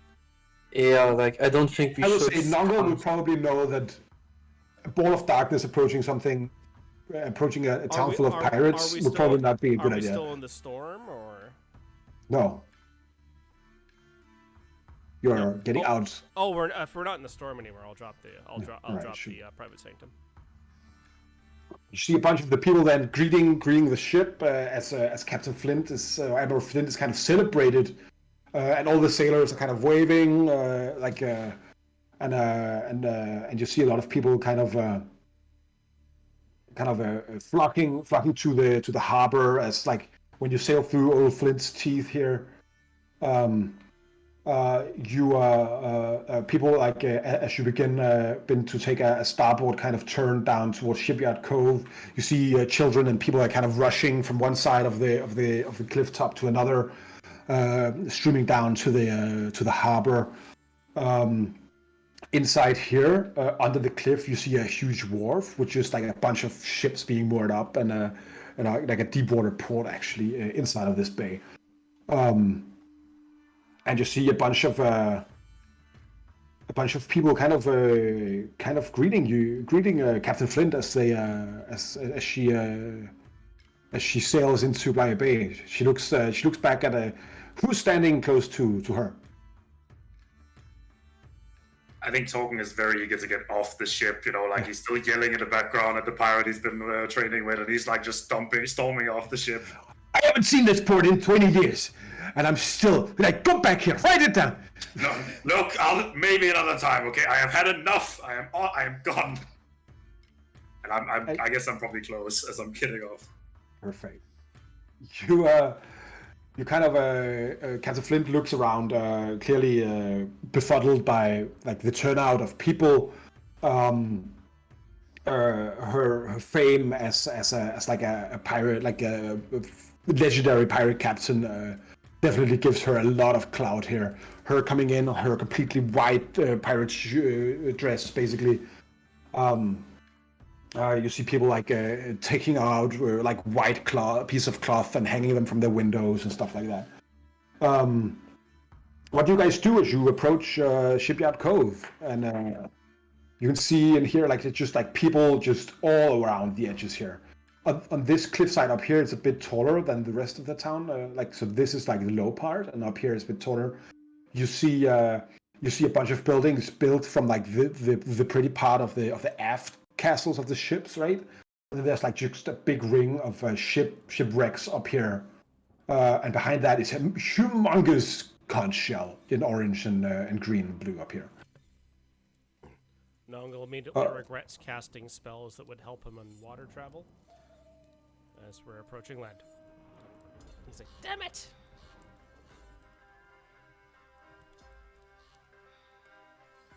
Do you guys want? Yeah, go ahead. I was just going to say, as we're getting off the ship, so tell me one more time. It's a very convoluted story. What exactly was it you were looking for in this place? Hall of Maps and Logs. Professor Jans Ignatius. But Friend of a why? friend. Because he knows where we're going next. Into Kangundi, my friend. Into Kangundi. As I ostentatiously step off the boat. Long story short, we met when Ors became a holy warrior. By the gods, you were granted the sword that steals the souls of gods. And now we're here to hear a bit more about it. I thought the whole holy warrior thing was like 2 days ago. Are you telling me this has happened before? Oh, he's been the Green Holy Warrior almost ever since I first met him. If I had Is that your title, the Green Holy Warrior? If I had a gold piece for every time a god has come to me and tried to give me power, then I'd have 2 gold pieces, which isn't many, but it's still a lot for what we're talking about. So, Do you want to call yourself the Green Knight? ooh, don't tell me we have a good time. Good movie though. Not seen yet, apparently. But yeah. So are You, we like fully alongside now? Are we, or are we still? Yeah, coming into... Yeah, it depends on like. Do you just want to go ahead and see how this plays out? Do you want to sneak off before the big reception? What do you guys want to do? I think we're going to struggle to be inconspicuous in Blimey Bay. So Alce has no intention of being inconspicuous unless everybody else is. There doesn't seem to be any conventicle kind of buildings here or whatnot, or No. conventicle influence. You know from speaking with some of the crews that because Yeah, Nongol was like, yeah, let's go party. because now you're a curious soul, right? So you would have asked about this. I would say that you know that there's no conventicle presence, but there is like a guild of weather mages. It's basically like a self-taught kind of bunch of outcast mages that does weather magic. Okay. They are over here, by the way. Hang on. 7? Yeah, there, number 7. Yeah. Next to the water garden, which is a very big water park and sports hall that you also told about. What? I know yeah. where we need to go. I'm sorry, there's a big water park here? Yeah. And what? Is that the water garden? 8? Yeah, number 8. Yeah. Oh shit! All right. Well, Nongol's probably heard about that. He's like, so. He's already wearing his swim trunks. I think we're parking close to the inner cove because that's closest to where the water park is. For magical research purposes, of course. He's already wearing his little wings and the swim trunks. Yeah, Nongol's flaw is water parks. Like he needs to go there. So. There was this one crewmate member that I asked about like anything interesting that he knew about Black Sam the Trout. Can I look for him? Yeah, what's up? I'm the guy you're talking to, not speaking like a pirate anymore. Yep, because you Yeah. have to be true to yourself. Frank. Yeah, I like feet. What's up? Yes, right. And did you know that there are religions formed about that? Like Bjorn told me the story that there are actually religions which are like based around feet. Oh, the only goddess I follow is he kisses the marble coin. It's the one we have right here on the top deck. Yeah, but like if it doesn't work, there are still like feet gods. Okay, anyways. I don't yes. like feet in that way. I like it in a sexual, erotic way. Some would call it disturbing. Right, I because, don't, like, you because I shouldn't can. have- Yeah. It's like you You don't should. call it disturbing because you're not a damn kink shamer, and I appreciate that, Thieves. Thank you. Yeah. It's been Like a you should- pleasure having you aboard. Yeah, like you should put devotion towards God. You shouldn't like have sex with your gods, right? Yeah, precisely. So that's why I keep my kinks and my gods separate. Thank you very much. This is a very mature approach. Anyways, where's Black Sam the Trout? Black salmon trout?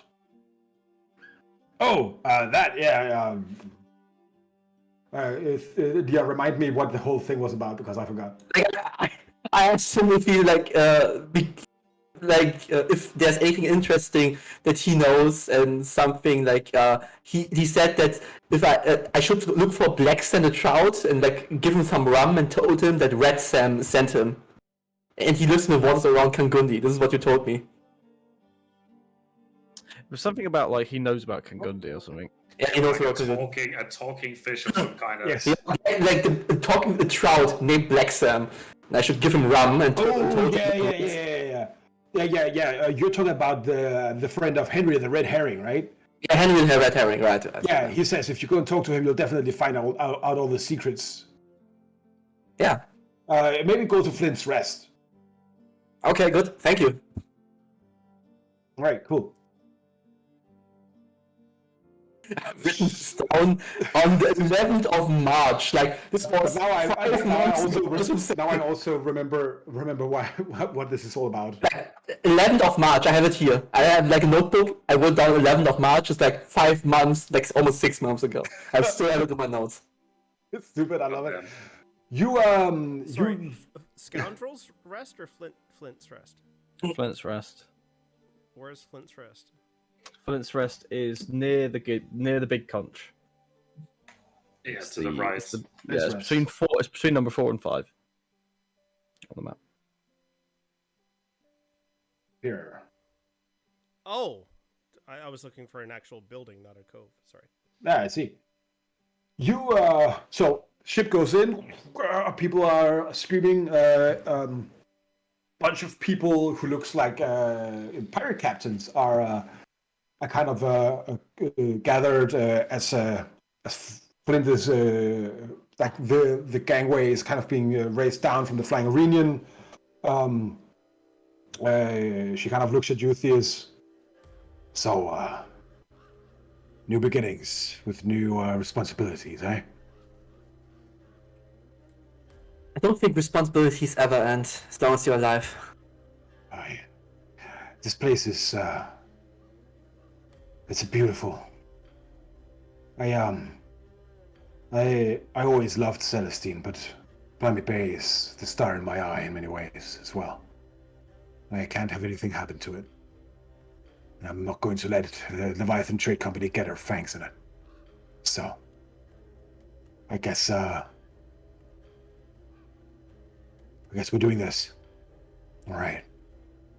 And all right. Is there anything that we should be aware of before we disembark, or? It's a pirate sign. Don't wear your money outside of your clothes. Don't kill anyone. Just be nice, I would say, but also expect people to be less formal here, more crass. Probably have fun. There's no laws. You can do drugs and stuff. That's fine. Oh, Torgen, we're right up your alley, aren't we? Sounds like a nice vacation spot. Are we in a rush, or can we kind of just take a bit of time here? The chef is like standing next to you. All right, so you'll need some more eggs. I see. If you're going to, how long are you leaving? I'm packing you a farewell present so you can keep practicing on the clam dog, boy. So here is a sack of clams. Here is 2 sacks of clam shells. All right. So you remember these are for steps 1 and 2. Now, the eggs here, you might want to use them within the next couple of weeks, or it might go bad. So here you go, my boy. All right. Would you need some grog as well, or do you have that covered? During this, I'm kind of just looking. I'm not saying anything. I'm just looking at the rest of the groups. My eyes are screaming for help, and I just turn back. I think I can sort myself out just fine. And you know what? Hey, look at me. He takes both of your shoulders. Look at me in the eye. You are a darling boy, and I love that you want to continue my legacy in the world with the clam dog. Now, don't you let me down now. I'm giving you all you need to succeed here, but I need you to keep focused, write things down, and follow the recipe. Do you get that, Torgen? I'm putting my faith in you. My son died when he was a babe. Do you remember? I told you a couple of times. Many times. Too many times. Now, please. Now, you're not my son, and I'm not trying to make you the son of Yellow Samson. But it does bring a tear to my eye that you want to carry on my legacy. That's just all I'm saying. So please, here. He like gives you like a big cast iron pot, just like in your. Take this. I kind of just like almost drop Don't it clean it immediately. thoroughly. The taste is within the iron itself. You know, I think that explains a lot. I think I understand why it didn't taste right on the ship, you know? You could have told me this at the beginning. You know what? Whatever, fine. I'll sort this out. This has been an experience. Oh, come here, oh my boy. Like, hugs you. I feel too long for comfort. I will carry on your legacy, and I'm sure the big man over there, pointing to Bjorn, will appreciate this greatly if I can manage to nail it. We shall see. For the last 2 days, you've just been burping clam nog. This low-range buzz all the time. All right, you tearful goodbyes. Torgen I kind of just Torgen Noggle Chef off Sam, you his bag of holding in case you need to carry any of this shit. they're like during this long awkward Hoggy's doing that thing where he's like kind of just standing there with his arms. He doesn't really know what to do with them as he's getting hugged. Put it in the bag. Yeah, just give me a minute. It's fantastic. You tearful goodbyes from Chef Sam. He'll miss you dearly. Now promise you'll write me every fortnight, boy. Can you read? Nah, I'll get the captain to read it out for me. Right, sure. When my daughter was alive, she would write me so often. The captain would read the letters aloud. Well, I don't know about postal options out here, but we'll see. I think the gnome. I'm sure you knows can a lot find of a magic. small, Torgen, we small need to go, critter, Torgen, we small, need to go. small critter maybe that can carry a note or something. Torgen, You know, we're well, leaving. no, okay, we'll figure this out. Okay, thank you very much. In the meantime, Captain Flynn is just being like greeted by like a procession of captains, and people are like waving white pieces of cloth in the air. A hero's welcome for the flotilla. People immediately start partying. It is like the captains kind of meet up with Captain Flint, and they share a few words, and they like a can of like a barrel of rum is brought in, and they like crack open the top, and they take their mugs down, and they begin to drink the rum, and the whole thing disintegrates into a big old party. So, what do you guys do? Can we afford downtime right now? Like, do you guys want to? Depends on what you guys want to do. Like, I want to go to the water park if we can move the party over there, right? I am going to. I'm going to tell you that you can do some downtime. You can also get on with it if you want to. You need to go to the Hall of Maps and Logs to figure out some of the people that can help you find John Ignatius. I'm going with Ost. Yeah. Meta question. Yeah. We had a long rest and can remove one exhaustion. You had 2 long rests, so you are no longer exhausted. Yeah. You're Oh. good now. Yay. Well, technically, would we have had a long rest since the thingy? So, because obviously me and Nongol got a point of exhaustion, so we would have got rid of that so- by now. Yeah, we had 2 long rests. We had 2 days. Of Yeah. sleep, Nice. So, Yeah. we're good. Okay. Yeah, I plan on going straight to the Hall of Maps and Logs.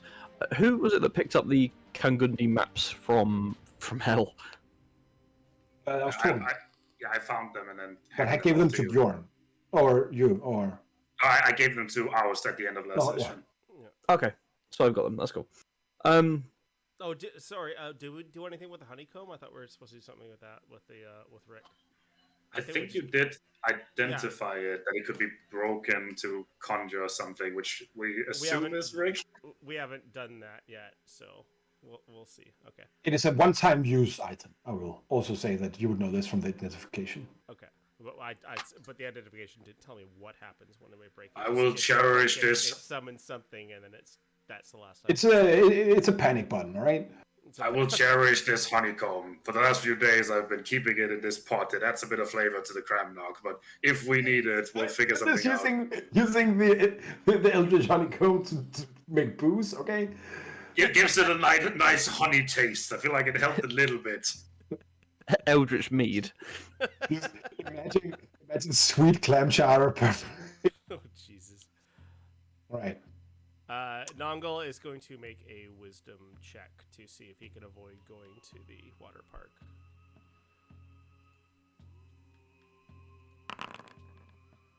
I'll say yes. As long as we go there eventually, let's go maps and such. We're not going now, Uncle Nongle. And you see, like, Gawab is also wearing his wings and his cork belt and his swim trunks and his flippers. Nongol still has his water wings on, and he slowly takes Go-Up's water wings off. Not quite yet, but Can I go with Uncle Sneak Snack then? I need you to stay back and watch the levitator to make sure nothing happens. We're in a pirate city, so we need to scope Alright. the area first. So if you could just take a look around, make sure everything's safe. We'll be back soon, or I'll send you. Are you telling me we're not going to the water park, boy? Shut up! I'm talking to Sneak Snack is also wearing his wings and everything. You know how to What? swim, Stick Snack. Why don't they just take the levitators to the water park? Why do you think we're wearing wings? He can float. That's fine. Do you know You what told us nomads about are this. like in a water park? You can't just go into a pirate water park. They'll be robbed of everything. We won't even have the levitator by the time we get back. Stay here. Stay on the ship. Pay for the lockers. We'll be I fine. don't- the lockers for a ship. All right, but you owe me. All right.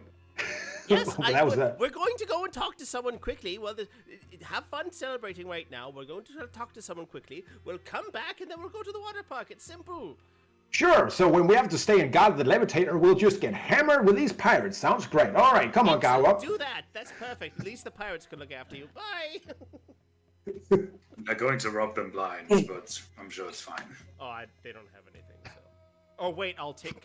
Sorry, I'll take Guap's gauntlets off that I gave him. Sure. I don't want the You- gates of ogre power to be stolen. We might need those. Perfect. Who makes their way towards the Hall of Maps and Logs, and who? I was about to say Torben was about to head towards the water park, but after that, his entire conversation, he begrudgingly turns around. But fine, let's get to the map guy first. Let's get it out of the way. Theus and Bjorn. I'm with Oz. Yeah, I go along. You get off the ship like a big party. I'm going to the water park. Oust Oust, you're picks up the going flippers.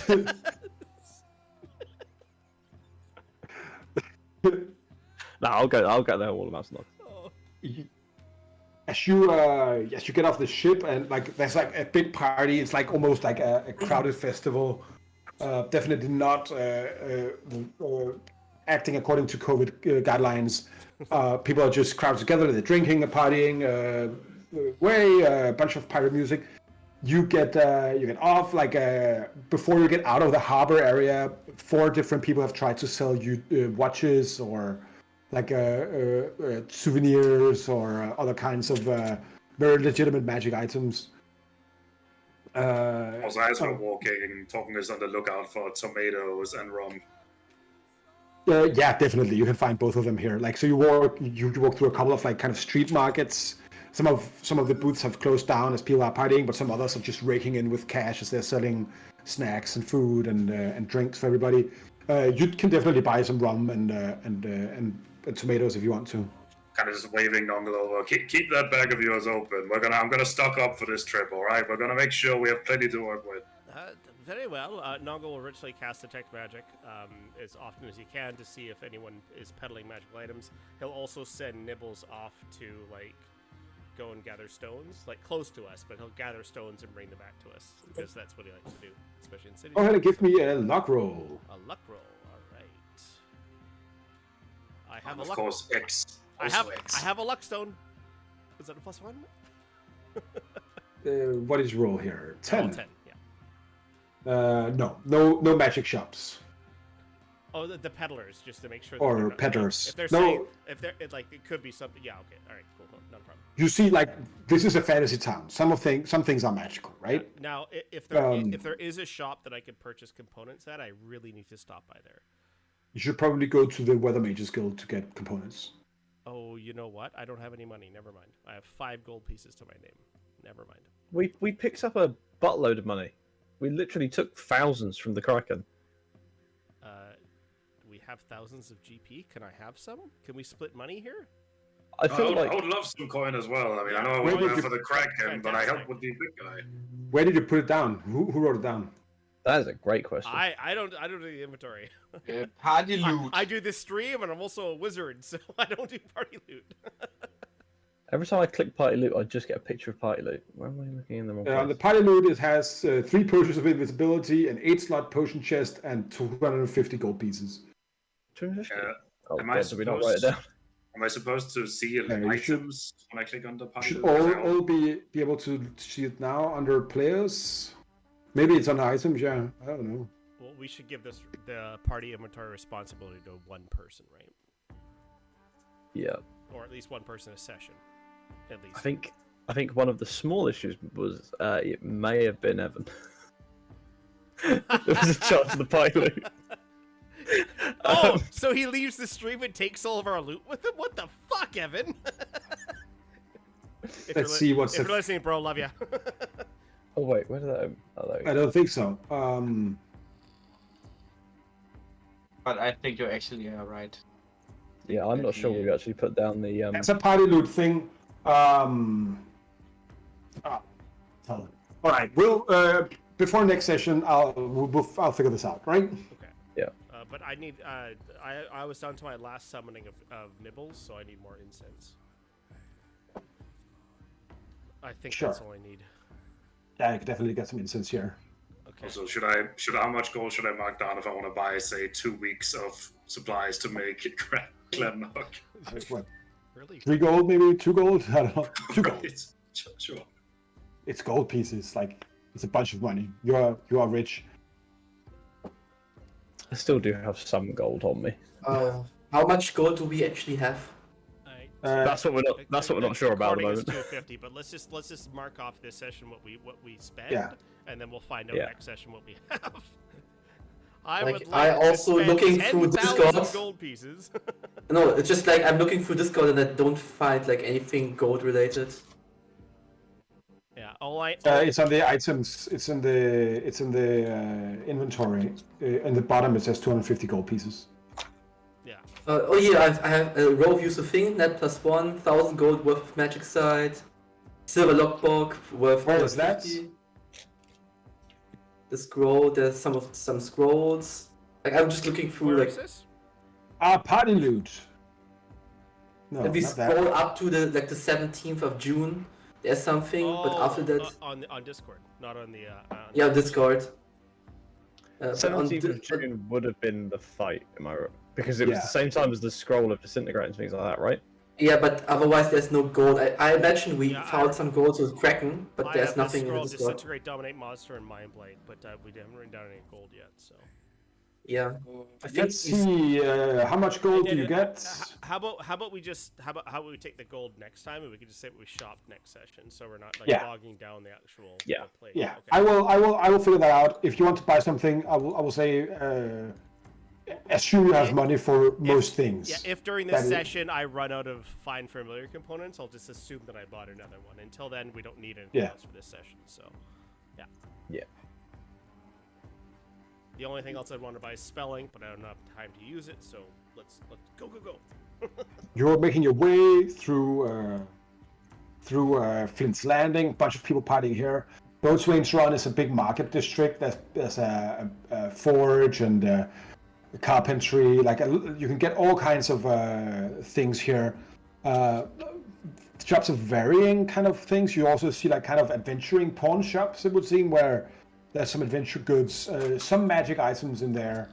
But right now, you would have to go back to the levitator and get your actual money and stuff for that. So probably save the shopping for a later time. Yeah. Yep. Do we have a party token or something to put on the map? Sure. Okay, but I mean, if we so don't we can have one, you sh- can just use Nibbles. He's probably the perfect party Okay, token. Yeah. so we can shop for things, right? No, we'll shop next session. Yeah, we'll do it next gold session. Okay, good. distributed. Yeah. So Nibbles, so you go through here, the market district where Nibbles are. Okay. And then you end up here. You go around. Flint's Finger is like a cliff where it has been flattened out, a bunch of houses on it. As you go through this, like it's a ramshackle town. It's shacks. It's not like some brick houses, but mostly like wooden houses. Parts of ships kind of built into a lot of places. So like you'll have a house and the side of it is just like a broadside of a ship with like cannon ports instead of windows. And then with that like a straw roof on it. A whole bunch of things. There's just trees and like flowers and vines growing everywhere. It's tropical but also wet because it's like it has become the rainy season again. And as you go in here, you see like a big hall, like a square building, with like corridors around to the side. In the middle, you see a garden where like old wizened, what look like wizened sailors or pirates are kind of reading over old logs and kind of manuscripts. As you get in here, it's quiet. Like you could hear the party in the background, but it's much less in here. As you go in, there's it looks like a library basically, and there's like an office to the right as you enter like the main staircase. Is there a name on the door? Hall of maps and logs. Oh, on the office. I mean, off of. No, this it's main just door. you just see like a room, and then like imagine like all the way around the garden. There's like a connecting kind of building, which is the library, and then you have like the reading area is outside in the garden, right? So I know we need to find that guy, Horst, but let's have since we're not partying, I think I know a way to start a different kind of party here that would interest us a lot.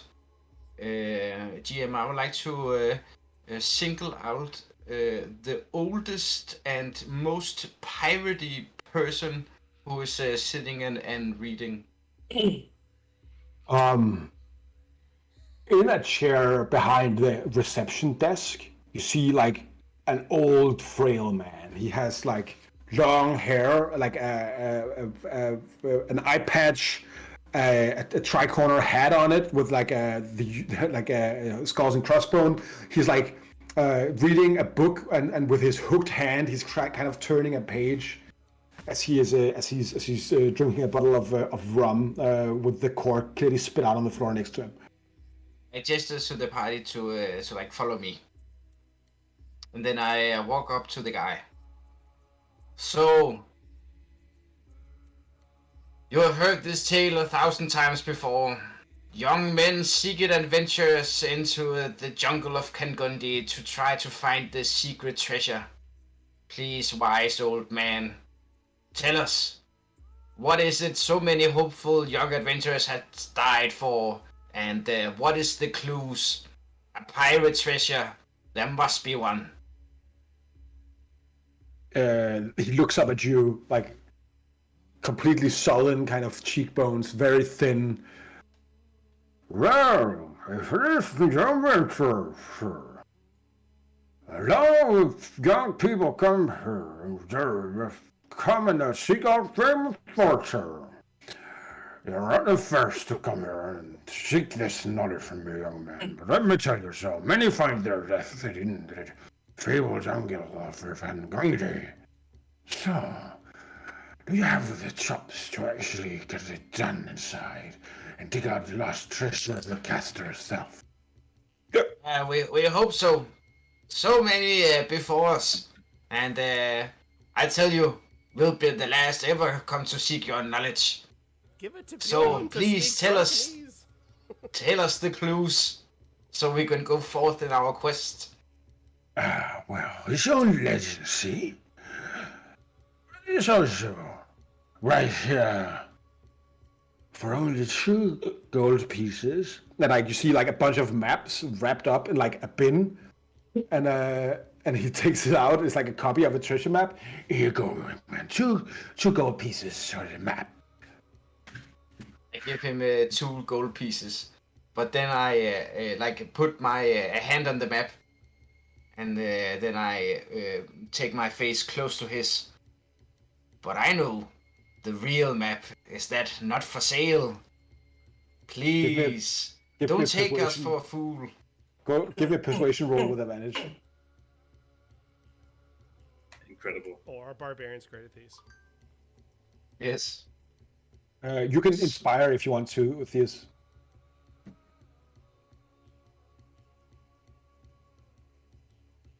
Please. This? Leon? Yep. You can a bit inspire of if you want inspiration to. would be greatly appreciated. Yep. So, let's see. For Bjorn. And what are you currently doing, Bjorn? I am trying to persuade the old drunken sailor pirate to give us the real treasure map. Oh. Okay. Currently, let's see. Okay. Hey Bjorn, hey, what's up? Can you make your body pop? Hey Bjorn, hey Bjorn. And that's your inspiration. Thank you. So 1d10. That was short, Right. but just as powerful of all Leon. Thank you. Does anyone want to use an inspiration for Bjorn? He's at 17, right? I have the inspiration up, so yeah, I will use my inspiration. Bjorn can reroll. I thought he said this was a different kind of party, but this is the exact same as outside. Okay, so Holy 27. shit! Nice! So it's 27 with my inspiration. The pirate looks at you. He takes off the eye patch, and you see like a red ruby inside that shines in the light. Ah, well, not just run-of-the-mill adventurers, are you? Very well. Grr. And he looks at you like the ruby shining. Follow me. And he begins like he has a cane, which is like half an old oar. that he begins to walk down the aisle. I whisper to the party behind me, I told you it would be a party. Did you just walk up to a random old man? I thought we were here for someone specific. Yeah, sure, we'll get to that. We are, but let's just go along with it. It's fine. You- It's very exciting. You're led down through a bunch of hallways till you come to like a roaring fireplace with like a bunch of portraits of captains. You see a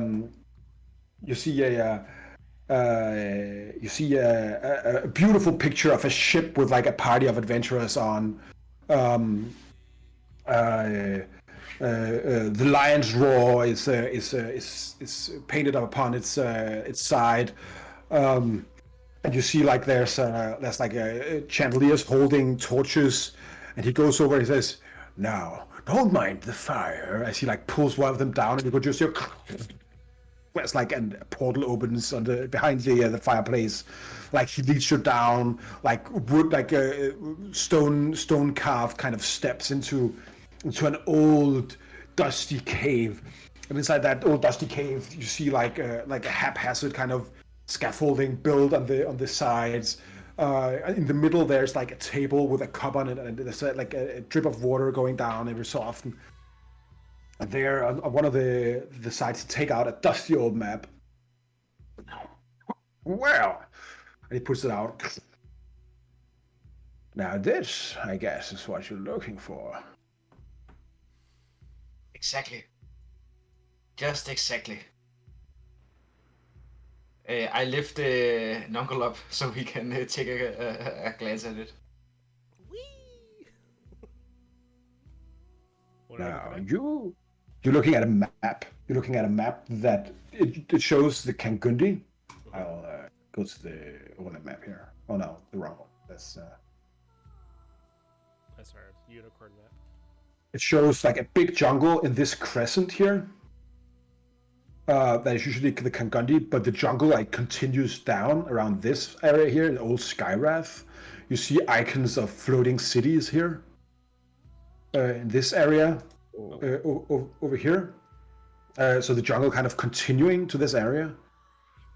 And then there's like an X in this area next to where it says Old Tower Ruins. Millennia ago, the sky pirates of Skyrath roamed the skies, and for many miles they plundered and spread fear and fire throughout all of the nations of Cerenar and beyond. Now they brought home with them riches known not from this world, but from many others, from a place across the sea, from the slumbering wilds of the Umbral Grove, there where snake people lived in pyramids of glass and stone, they found the most dear treasure of all, the Eye of Corin. The few people who have witnessed the might of this artifact swore that it would never see the light of day again, as the old sky captain Grave Rugger buried it deep underneath the old tower ruins. And then, only decades after, Skyrath fell upon it. But it is said to this day that he who finds the Eye of Corin will truly and surely be the son of the ruby. Like, and his eye kind of glints in the torchlight.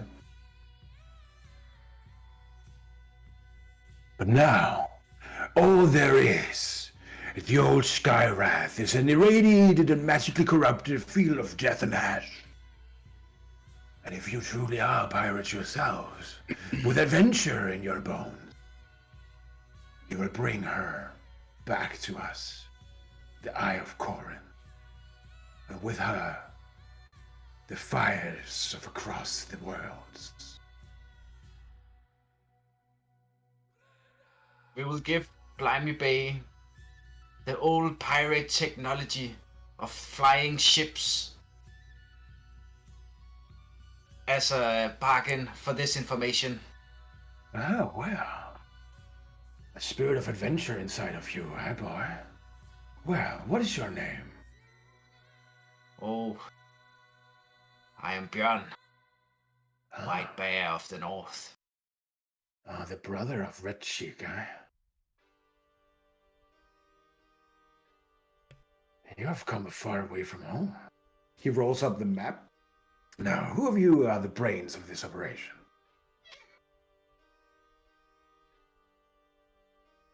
No. No, he's at the water park, right? I guess the wizard is probably the one. He just sticks you the map, Nuggle. I'm just telling you, we are all stupid here. So we are just waiting for the brain to come. Yeah, you know. I'm Why are you not looking so stupid. surprised? You're walking into an ancient pirate library and you're not expecting a secret underground lair? I mean, Of course we I haven't- did. How often do you go to like secret libraries? Well, I've been to a few. What about you? Well, it was first time. The Usually one or last two. library we were in actually has the last 2 libraries we were in had secret lairs. Libraries Okay. are weird. Libraries are weird. It's like books do this thing to reality. Every It's cool. library we go to is some sort of fucked up. Secret library. Yeah. Yeah, I know, right? I've been a librarian for a long time, but it's like books have this weird magical effect on reality. I don't know. Well, It's always So- forbidden section. so I'm Eder Teague.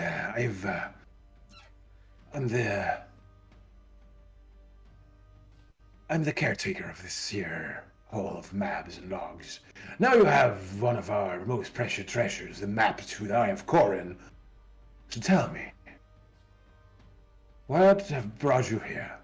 Oh, don't mind my manners. Tea, anyone? Maybe coffee?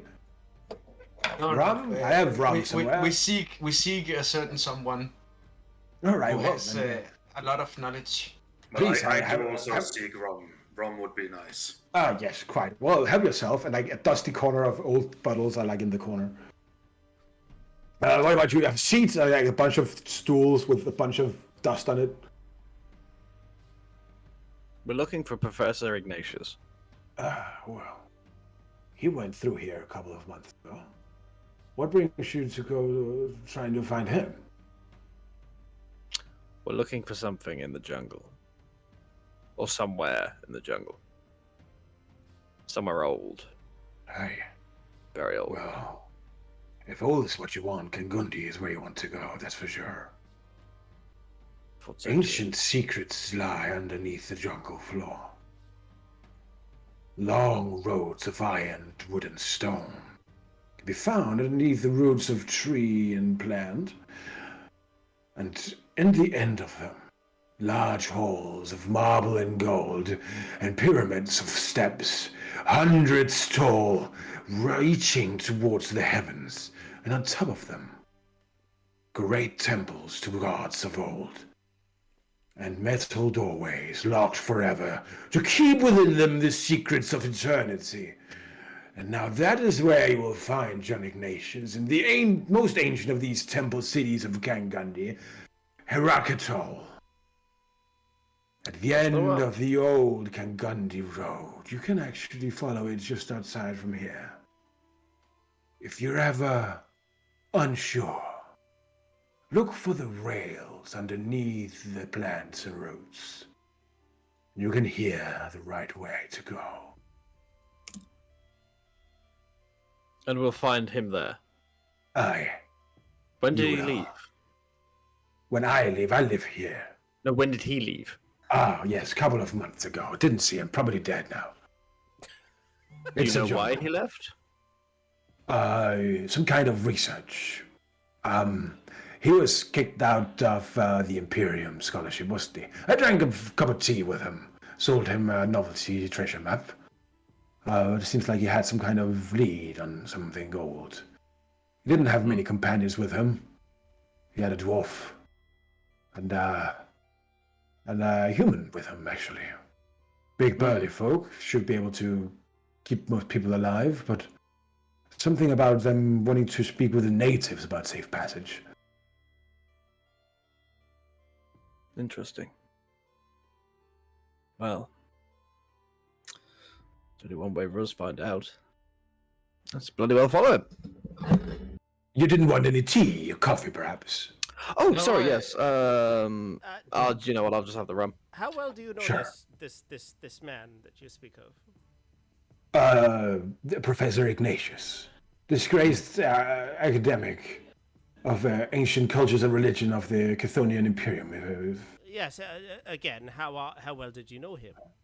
You I personally. drank a couple of rounds with him. And did he have an office here? No, he came through. He was, he actually got here on foot, believe it or not. Good. Did he leave anything or speak to anyone? Yeah, he spoke to me, telling me where he was going to Heractor. Did he pay you or give you something? Yes, I gave him a map, a novelty No, treasure did- map, and a map of the deserts. Did he? Oh, the jungle. Sorry. Did he give you something? Luck check. Okay, yeah. I'm looking for a scrying spell here. I know.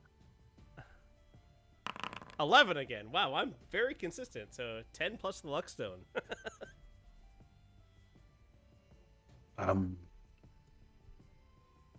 He paid me in Chthonian coin. I might still have some.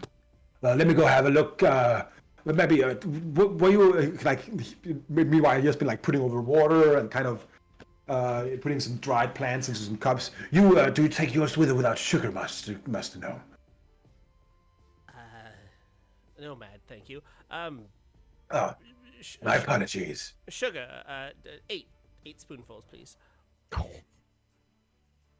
Wow, good luck with the diabetes then. Oh, well, here you go. You can fend you for I your have a sugar spell yourself. for I'm not going. that. Oh, I And see. Yes. did he stay long in Blimey Bay, Couple of or was he days. literally just passing through? Do you happen to know where he stayed? Luxury. I guess. Sure. Did that do that? It's taking a sec. Just the twinner.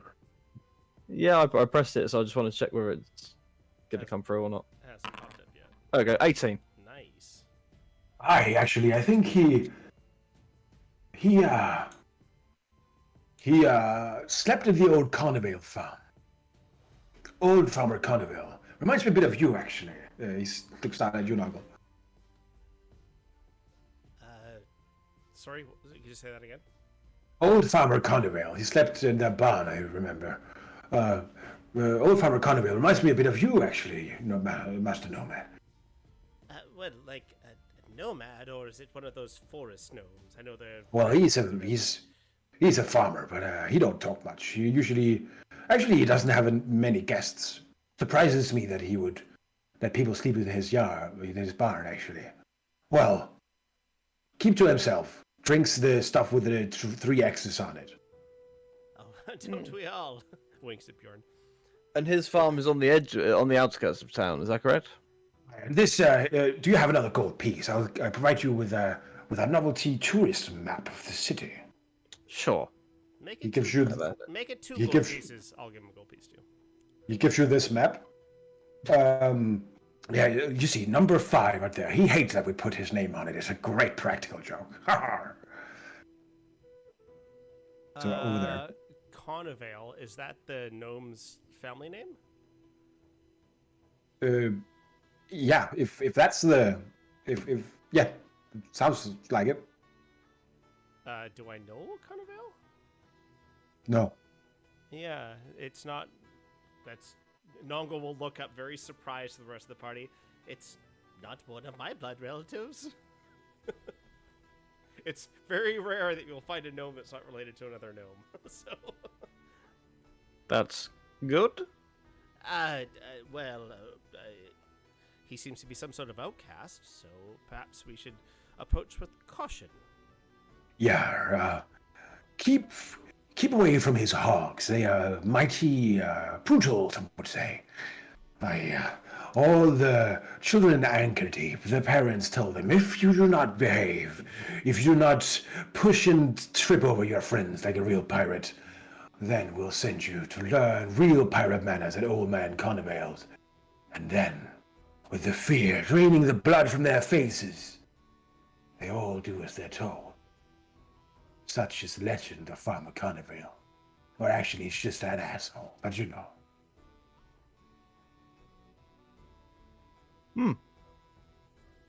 So, he's grumpy. No, I'll go and have a look at those coins and please good. don't Okay. put fire to our sanctum here. Maybe actually, please get out. We'll take the tea at the lounge. Come up with you. Do you have maybe 2 maps, possibly? Sure. He pulls out another Blimey Bay tourist map. All right. Sorry, go up as he collects these kind of things. He's He goes to look at the register. Do any of you do anything as he's away? Got to wait around. I'll. Are there any other? Oh, sorry. Go on, Leon. Is there any statue here or like anything like a big surface?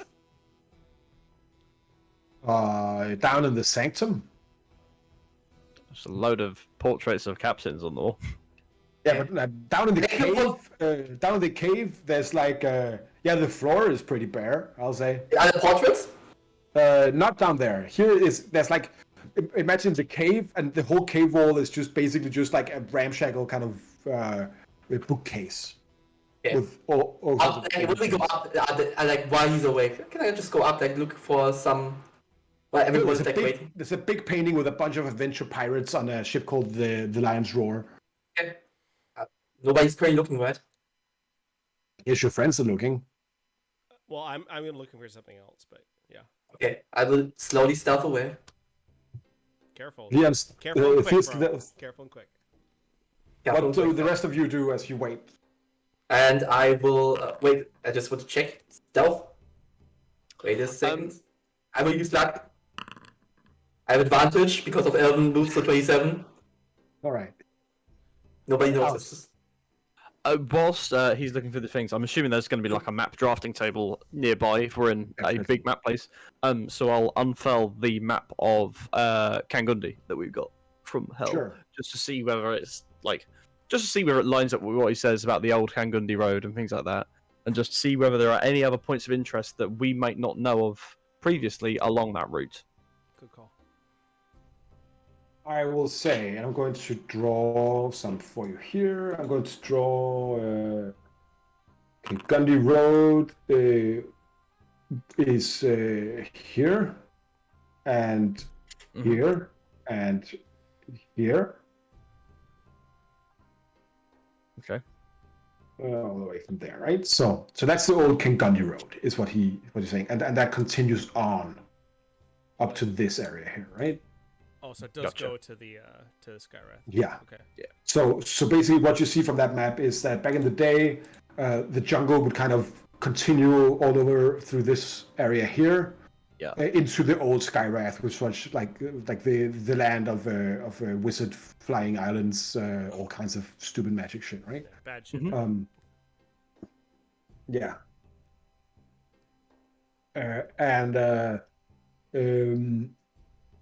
You will like on the way. There's several kind of tribes like marked off different places of lizard people. There's some areas that says beware. Here be magical beasts and stuff like that, right? And would we know that when that old fellow was talking about the locals, that are these lizard people what he'd consider the natives of the area? Yeah. Okay. So it is mostly a jungle, and there's some ruins. There's also what did it say? The whole map to what is it called? The map to the to Surtur, where he was. It was a ruin next to or close by Herakator. Mm-hmm. That is you find that cross-referenced on the map. It is down here, down towards the river. Can you shift ping that? just Okay. below the U on Undi. Okay, and what was that again?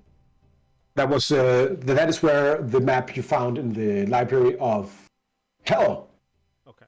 told you that the fire giant Surtur was imprisoned there somehow. Could be worth a look. Side quest, we think, or Well, we'll do. I reckon we do Herakatol. I reckon we do Herakatol, and then see where we are from there. Might be that we have to carry on through, so we could possibly, see the sights on the way. This Surtur place, and then possibly onward to Skyrath. So we go to the old farmer man's house and buy his hogs so we can ride into the jungle, right? That was what everybody was thinking. Right, yes, of course. Possibly. No! At least, maybe some pack hogs. But it can seems, take along it seems logical. You always buy local transportation. Well, we have the levitator. Maybe we can outfit it with some In the deforestation jungle? tools. Yeah, just put Sounds impossible. some blades at the front that The levitator No, can fit across hogs the road, but not must be the way into to a go. jungled area. we could pull it using hogs. Well, Yeah. it doesn't have to pull, it levitates. It's called the gnomish levitator. It literally hovers off of the... Do you know how much magic I spent on... Never mind. I mean, I kind of do want to ride the hawks if we can get a hold of them. That does sound like a good way of travel. Of course a dwarf wants to ride a pig, of course. Are you stereotyping me? It's a Am bit I racist, no? Racist? Maybe. I'm frustrated. Is there any, this... Next time you're gonna call me an alcoholic as I drink the rum. As you're talking about this, no one notices. Theus is just gone. Theus, what are you doing? I'm like sleight of You're hand pretty check. sure. You're pretty sure some of these old pirates you could probably draw on them without them noticing if you were lucky. Get my sleight of hand check. So Yeah. I want to put a googly eyes on all of them, and I also want to Sure. there's a ship in the background, right? What? Like they're pirate and there's a ship in the background. Sure. I want to replace the helm of the ship with Barney. Sure thing. You graffiti this place. You put goggly eyes and twirly mustaches and all the old men reading. Yeah, and of course the Barney ship is very important. Of course. Barney is sailing the seas. Perfect. Fire in his wake. Yes, sir. Yes. Many. His eyes, the fire's eyes. Many shipwrecks behind him. Thousands of souls screaming out from his fiery sacrifice, as you have made Barney the figurehead of the Lion's Roar. Right. Right. We've already made one god. Don't tempt us to make another. Oh, please, no. You hear the foundations. You feel the foundations of the library shake. We should do this. Oh, I love you. After a little while, the old pirate comes back to the rest of you. Ah, yes, a coin I found. Here, see, you can see it's custodian because it has that beardless bloke on it. He puts it down. Well, that's a collector's item. I'll need 5 gold in the share for that. I'll give you 3. 5 is the price. I have 4. You already paid me 2 golds for novelty maps, another 2 gold for another novelty map. I gave you the other one for free because you're clearly adventurous. Now you pay me 5 gold for this coin. It's a collectible. You're absolutely right. I'll give you 3 gold. You asked me, you said 1 gold for the map. I offered to give you 2 for 2 maps, and then also... I put down 20. And then we also... Perfect. Finally a man of sense. He takes the money. All right then, adventurers. As long as you come in, you can push around everybody. I was quite an adventurer in my day, I would say. Ships burning as far as the eye could see. Many people, they feared the wrath of Teague. But no, now... I think we're ready even to drink my leave. tea without... Oh, yes, well, thank you very much for your business. Here's your coin. Thank you very much. Oh, what happened to the painting? Something's off about it, isn't it? People will notice I later. pushed the party out the door. Nothing's wrong with the painting. Goodbye. So Can you mentally message Snicksnack saying that he should bulk up here in Blimey Bay while we go purchase some hawks? No, Well, I can't. Noggle, you know that if you leave here without going to the water park, you're going to have very coarse companions. Well, gentlemen. Okay, let's- during this day, we can still go see the gnome. We don't have to ride off. Then we can go to the water park. I'm assuming the water park has lights. If not, that's great because we can light it up and use it all to ourselves.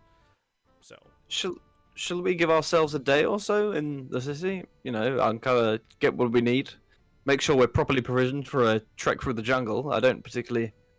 Well, yeah, let's distribute the gold and let's go shopping or something. yeah, definitely. We should take if we finish today off and and speak with the gnome at what's the building called? Connervale's farm. Yeah, if we go to Carnival's farm, we could go there today, or tomorrow, or whatever, and then we could figure out if we want to use the pig mounts or not. But If yeah, we go today, then we would have to take care of the pigs for the rest of the day, and that doesn't seem very We'll practical. just buy true, we them should go and tomorrow. get them tomorrow. yeah, take a day. No, we can. Take a day for tailoring, right? That way, if we can go in the morning to places if we need something tailored to us, then good. So yeah, let's take a day. So today and tomorrow, we leave the next day or tomorrow night. Yeah, sure. Does that mean we're going to the water park now? Don't you threaten me with a good time. Like, if Torgan says that, Nongo's running to the water park. Let's go Well, to the I water mean- park. Yes, I'm sure there's plenty of other touristy sites or sites to see in the city. I'll just keep talking as everybody just starts running off towards the water park. I'd imagine. So, I mean, I saw a couple of things on the way in, and no, you're all gone. Okay, fair enough. As you rush into the water park, you on the way you call Gao up and Snicksnack. They bring all of your bathing trunks and your swimming wings and your cork belts and everything. And it's just a very large. This is like a tall water park. Normal water parks are like wide and have a few like slides. This is built tall with like rickety kind of basins like on pillars. It is clearly built by pirates. It is not OSHA approved in any way. It is clearly very dangerous. It is held together with the nails and magic. It is beautiful. And you have a lovely afternoon splashing around in the water garden, having fun. Gallup cries as he sees the water slides. He cries as he has to have the splinters removed from his buttocks after the fourth ride as well. Bjorn, you're kicked out for freezing the water, but you come back in after you put down the pelt and the levitator. There is and all the weird you of course know in every kind of park like Disneyland or something else, like you do have all of these weird statues for kids, right? There's goggly eyes and fake mustaches on every single one of them, I guess. No joke. Can we have a cannonball contest? Oh yeah, you have a cannonball contest. Well, Oh. I guess Torgen, this is the first real place of pure joy you have visited for a long time. And for the first time, you probably see Torgen a little bit out of all of his leathers, as he's probably borrowed a way too small bathing suit from one of the gnomes. What do they see? I should take off your clothes, Torgen. Oh, what the They fuck, see- Roar? No. That's the reason for this. He's hung like a Tarrasque.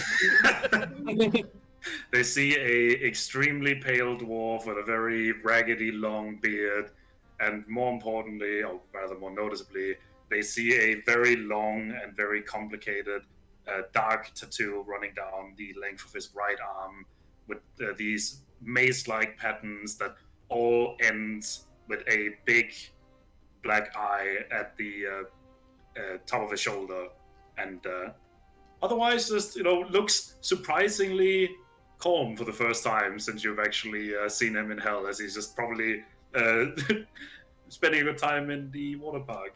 This looks like a tattoo, but if you sneak a look a bit closer on, it is halfway between something that is painted on like a tattoo and a brand. Oh. Yeah. I'll also say that people would probably, the people with very keen senses would probably have noticed that the pattern might not be the exact same as it was in Hell, and it actually seems to be a little bit different compared to when he was casting spells in combat. Oust, are you participating in the water park? I Or just like Possibly, boring if- parent on the... on yeah, the I was edge gonna of the say if passengers I'm drinking not, then cocktails? I'm doing the mum thing. Just stood back. Okay. No, I will- Whoa. Okay, hang on.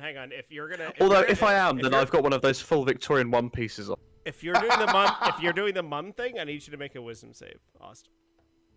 Sure. I don't think Intellect Fortress is still up, so No. wisdom not. save. That's Damn a it. 22. All right. I want to, when we do the cannonball contest, I want to get as close as possible to Ost. When I land into the water with the cannonball, I will cast Pulse Wave and splash the water all over him with the feature where it moves 15 feet or pulls the creature 15 feet into. Does my shield spell work against that? Sure. Make a Constitution saving I throw. will. You are dragged into this. You can go for a ride, bitch. All right. Now I'm gonna use some of my water magic. I'm gonna use Control Water by the White Maiden. Sure. I am totally gonna create a whirlpool under Ost. You're getting Ost, wet make whether it you like it or classic. not. like your friendly bantering completely gets out of hand as you get Oust's Victorian one-piece swimming suit wet, and it begins a brawl. It ends out in a big like kind of whirlpool, and you're escorted out by the weather mages. The problem is the moment I hit the water, just all of the water around me just goes green with all this green dust that's just in it. So that's why you're thrown out. Yeah, I'm greened everywhere. So, Roar, we're rolling initiative next session, right to start with, because the water mage you start- challenge a just- gnome out just- of the water park. Just bear in mind, started- you're all in water at the moment, and I've got cold lightning now. So let's just end at that. Shall we?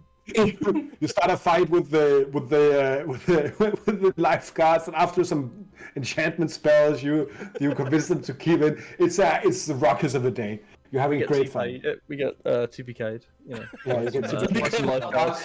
This would be an TPK water park. It's a good They're way all, to go. they're all bards, but their only instrument is a whistle.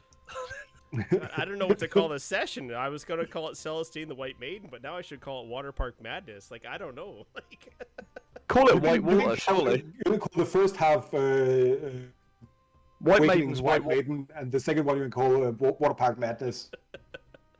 Okay, that was fun, guys. Splash. fantastic. And I think on that mental image, I think we will close the session for tonight. Thank you guys for playing. This was a very interesting no fighting session. Thank you for playing, man. I had lots of fun. yeah, that was highly Um, entertaining. I'm for making a splash. This would fit for both. Yeah, maybe a splash will fit for both too. I reckon White Maiden, white water. How about Celestine? Celestine and a splash? If you have any suggestions, send them in on epicboonproductions@gmail.com. Tanner will definitely read those. Huh? Yeah, precisely. We have an email. We have an email. Yeah, but Deep waters and high water rides.